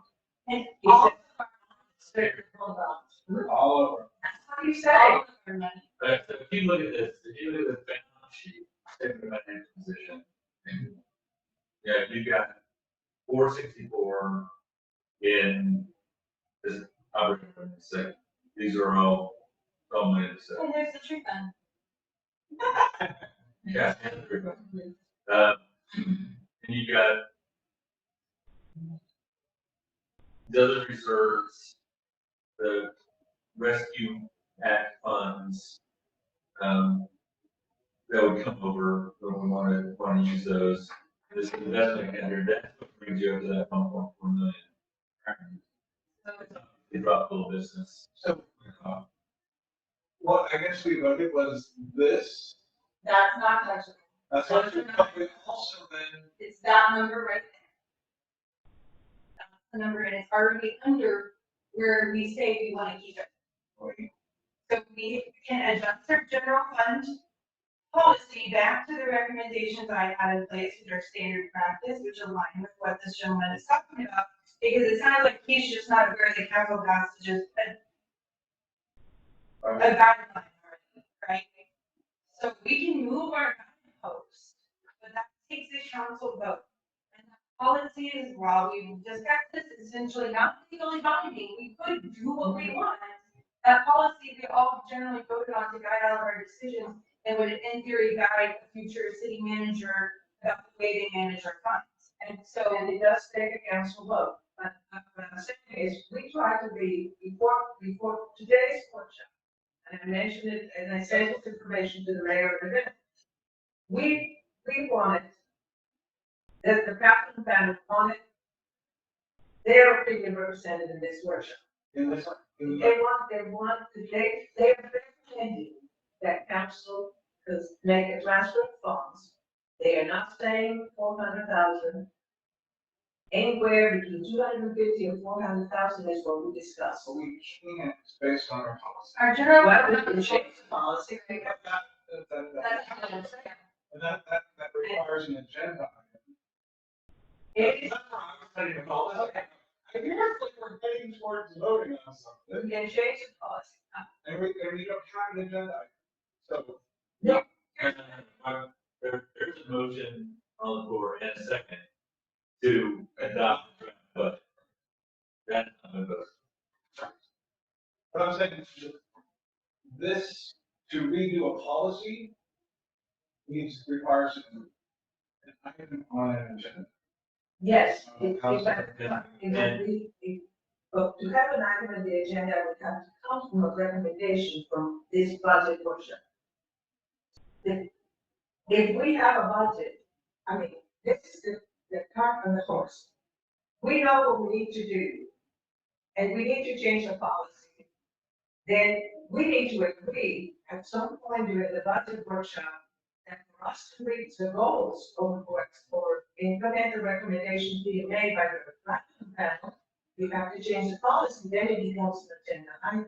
Well, the funding panel can make recommendations that we take money from reserve, but if money's not in the reserve to take from, then make the recommendation that we can't do anything. The planning panel was coming up with things that need to do based on either tax fund or both, not moving money from reserve to that exists. Then that's fine. And that was some recommendation they made. It was a motion, it was a recommendation. And I can go back to them and say, Well, no. I think we need to have the item placed on our next council agenda. But then we go back to the tax notes and we proceed, they want to see the tax notes. They would work with 1.5 million. So there's a couple things going on here that we need to take a look. First off, we have not collectively accepted the platinum panel's recommendations. That would be step one. That's right. Step two would be to look at our general fund balance policy and decide whether or not we want to address the benchmark that was set in a previous meeting and adjust that. Okay. Those can be handled in a council meeting prior to the next budget meeting or at the next budget meeting in anticipation of considering a fund transfer. I hesitate to decide once and for all that a bond election failed or we have to go tax notes. I understand that we've lost potential in a tax note at this point, which makes me even more hesitant to jump into bed with one of those right now because we are keeping a tax interest rate for our residents at this point and getting less money. So this is the problem with these long-term decisions is that the players keep moving around on us, so it can be really hard to put our finger down. But I think all of this information needs to get to council. Council needs to accept the recommendations, and council needs to decide once and for all what methodology of funding we're going for. I don't think transferring money out of reserves is out of question, and I don't want you going back to the platinum policy. That's not a good idea. But if you look at that number that we actually have in reserves, it's pretty small. And they're talking about transferring half of our reserves already. Their next meeting, I don't know what. I guess what is the next council? Aurora? Well, that's Aurora. That's one of the. Yeah, and so all I'm asking for is in order for council to vote, is I would love the item first off, we actually get the letter reports. This felt like it was kind of thrown into the budget rather than, and that may be where they wanted it, us to discuss it, but I would like a report on the next council meeting from the roads. And it would be this. What I would like to do is, the next council meeting, I can make the report, but I also would like to have members of that. That would be one. And then, so that would be one agenda, and then also go ahead and put in the list that idea of the request of moving reserve funds, or if we have to change policy. If that's something we have to do, it still has to be a separate agenda. Yeah, that can be, what do we do? What do we have to do about it? September, September. When's the next council meeting? that's what we're trying to say. Right. The next regular council meeting is August 10th. We're trying to have a meeting between them, which could include a couple of agenda items and a budget workshop, or we can. I don't wait for the months. Can I finish, please? Or we can have a council meeting that just goes over all the backlog stuff that's already in the packet, ready to go. Yeah. And then the August 10th meeting is a budget workshop and, a couple of other smaller ones. Okay, I'd rather wait till it's done because I want to have the discussion with Platinum Panel. They may decide, see what they want to do. So what, the problem that we had with We this, didn't decide anything. the problem that we had with this meeting is that the motion was made to have a budget workshop and a special council meeting and a budget workshop. Yes. And that's all I was trying to say is, we're getting this weird gray area where we haven't gotten an official report, we haven't accepted the official report, the process of it. If you're only saying, hey, let's just let's add line amount number to item number that would have, then we could have a discussion. But it came with all this other stuff, this recommendation from that panel. We haven't had that full discussion, and that would happen on an agenda in a council meeting. And just so you're clear, there's nothing to go back to the panel for. We have not made any decisions. We have not made any decisions, but if you want to make a decision that you would like representation for the next council meeting, No, just the same report you just gave, but when Councilmember Foley is here, when it's an item on the agenda, when the public has the opportunity to voice their opinion, and where we have the ability to compare some of these things, like having the general fund balance policy in front of us, to discuss it. This next council meeting on the agenda, on the calendar, 8/10, right? The next Platinum Panel meeting is, August 15th. right, so even that schedule that you were talking about would be. But what I'm trying to say is if we have a presentation, see, this is my position, okay? But I do not feel comfortable on my own because I am representing somebody else's direction, recommendations. And Maureen was in that meeting, and if I'm saying something they didn't say or do, please correct me. I think I'm doing a pretty good. I think that I can be at the council. I can put that on the agenda, but why can I not have people who are making this recommendation? Absolutely, yeah. That's why I'm not. That would be a council. So one of the problems I had is that, we set ourselves to get with your people, and come back with budget. So what we have here is a problem without a solution. We don't have a budget. We don't know how much it's going to cost. It's just like, well, somewhere between $200,000 and $400,000 per person. It's like, if we had a number of, okay, well, let's plug that into street improvements here, and that's going to be made up of X amount of dollars from reserves and X amount of dollars from a tax note, the $1.5 million tax note, and that's where you're getting your budget figure from and the stuff that we need to do. Then we're talking about that right now. We don't know. So basically, we don't know. Okay, so if we were to move money out of reserves to cover some of these costs, that's great. We've done it before, we'll do it again. That's where the $388,000 was that did the Woodcreek Drive. That was that out of reserves. We've been saving that money up, now we're gonna spend it. So I that understand. When you and I talked, I told you what I got. I didn't have details. What we need is an engineering study. No, we have 100 of them. We need to figure out how much this is gonna cost. How much is So, it? No, so we're, he can say how much it's gonna cost. okay, I really, this is, we're getting on weeds here, but this is a whole debate about why a bond election or a tax note. If we go bond election, all of these details have to be hammered out, and they are rolled into the costs of preparing for the bond election with the engineering firm. If we do a tax note, we don't need any of that in advance, we just pick the project, get the money, and go. So this is why the bigger funding discussion has to happen before we decide to move money out of reserve, especially when we're talking about all of our reserves. Let me say this. Okay, I understand that I think that if we want to, okay, you know what they want to do. And I'm gonna be very, very, very blunt right now. This is false. Almost.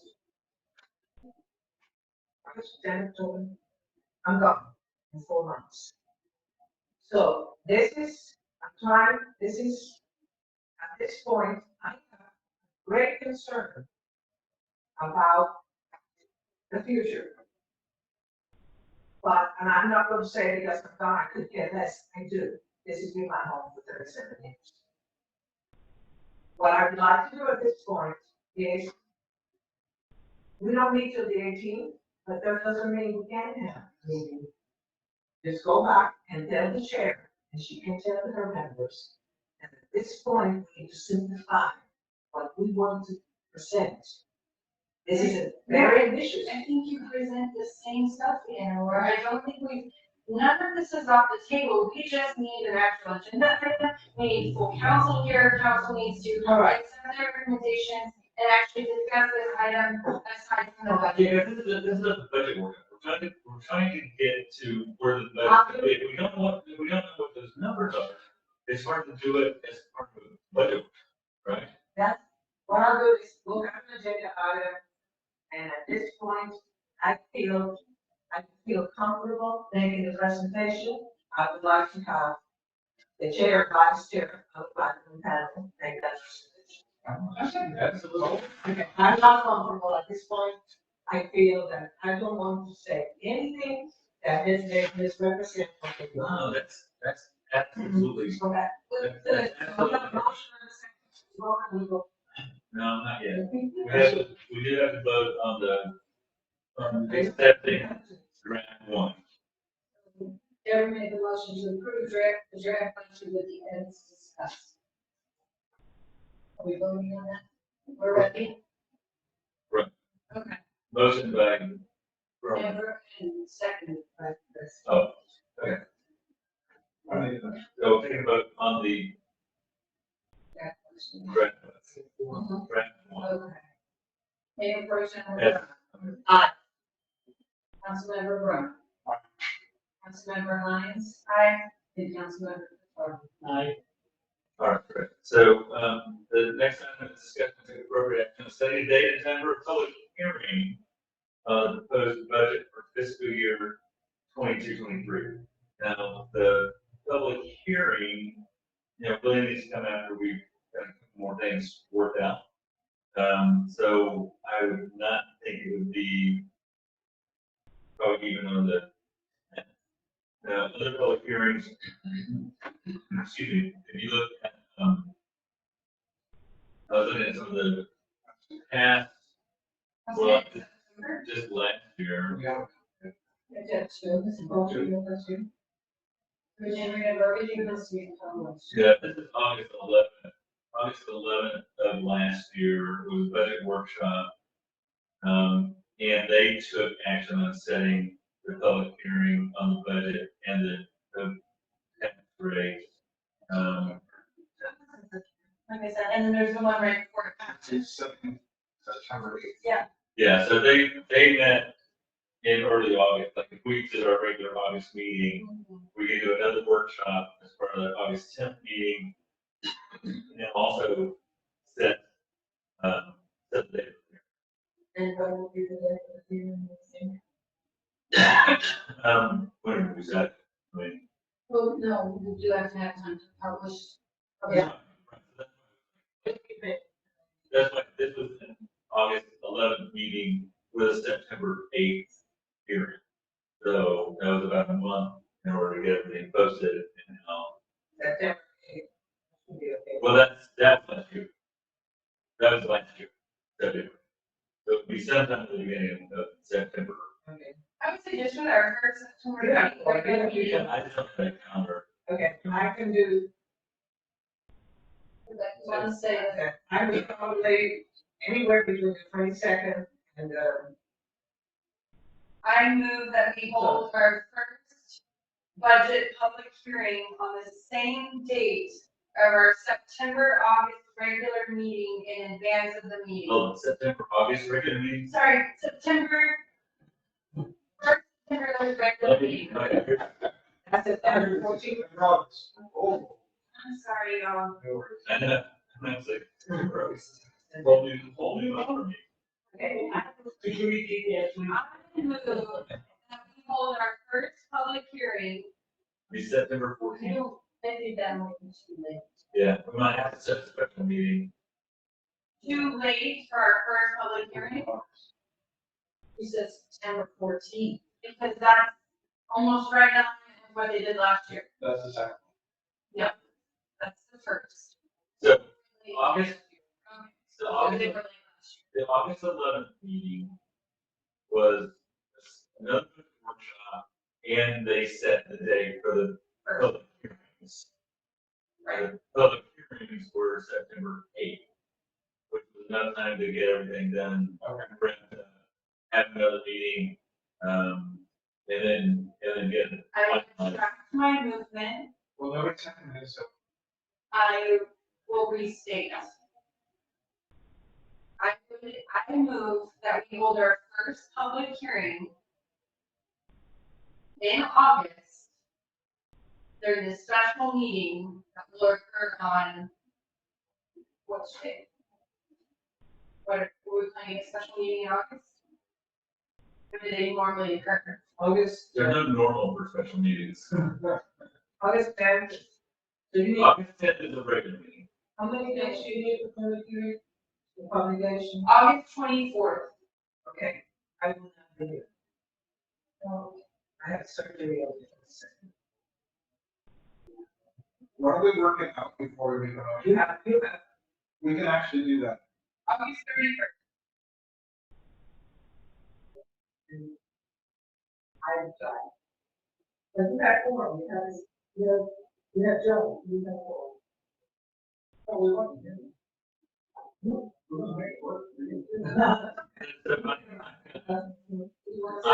Potential city council meeting for August 30th. Yeah. So we'll set the time for the same, 2 p.m. August Sorry. 31st? So the movement is that we hold our first public hearing on the budget for August 31st at 2 p.m.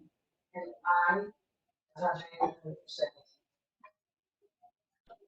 And I will be on, okay. Are we gonna do it here at City Hall? Oh, sorry, yeah. At City Hall. Can we get a second on that? Second by Councilmember Carva. Councilmember Carr, Yes. Councilmember Hines, Councilmember Brummer. Aye. Mayor Pro Tem Brown. Aye. So, do we also need then to create a meeting in advance of this? We will, but that's not on the, The mayor can call a special meeting at any time. but the agenda calls for discussion and take appropriate action on the public hearing on the proposed budget and the proposed tax rates for this week. So we need another motion to set the public hearing for the tax rate. Oh, and the same. I move that we hold the public hearing for the tax rate on August 31st, immediately after the closing of the budget hearing at City Hall. Budget hearing starting at 2 p.m. Tax rate to follow on. I second. Just overall. Whenever you're.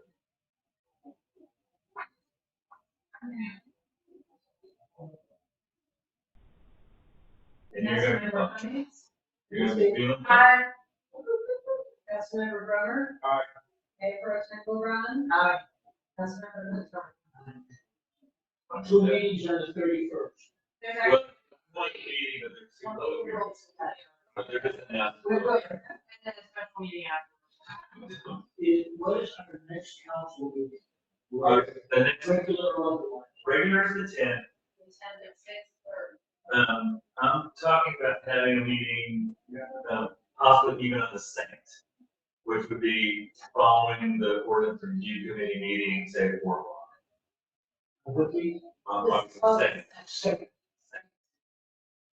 We have the meetings on the second, in the afternoon, because we have grand works. Right, and first in the morning, ordinance review at 2, they should be well done by 4 o'clock, 2:30.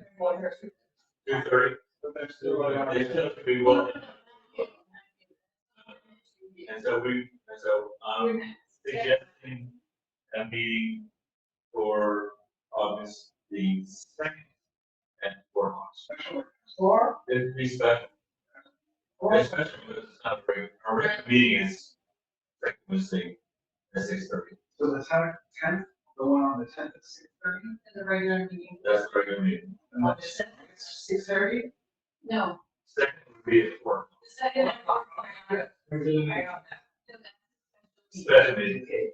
Or, We'll get together. There's differences. I mean, it's, there's several, but there's real.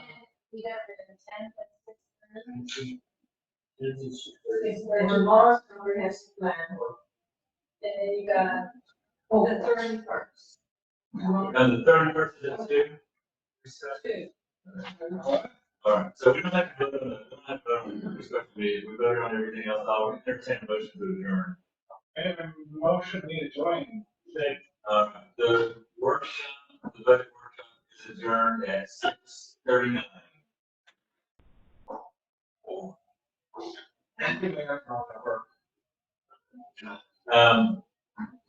I would take it on the spreadsheet. Yeah. In fact, we just been appointed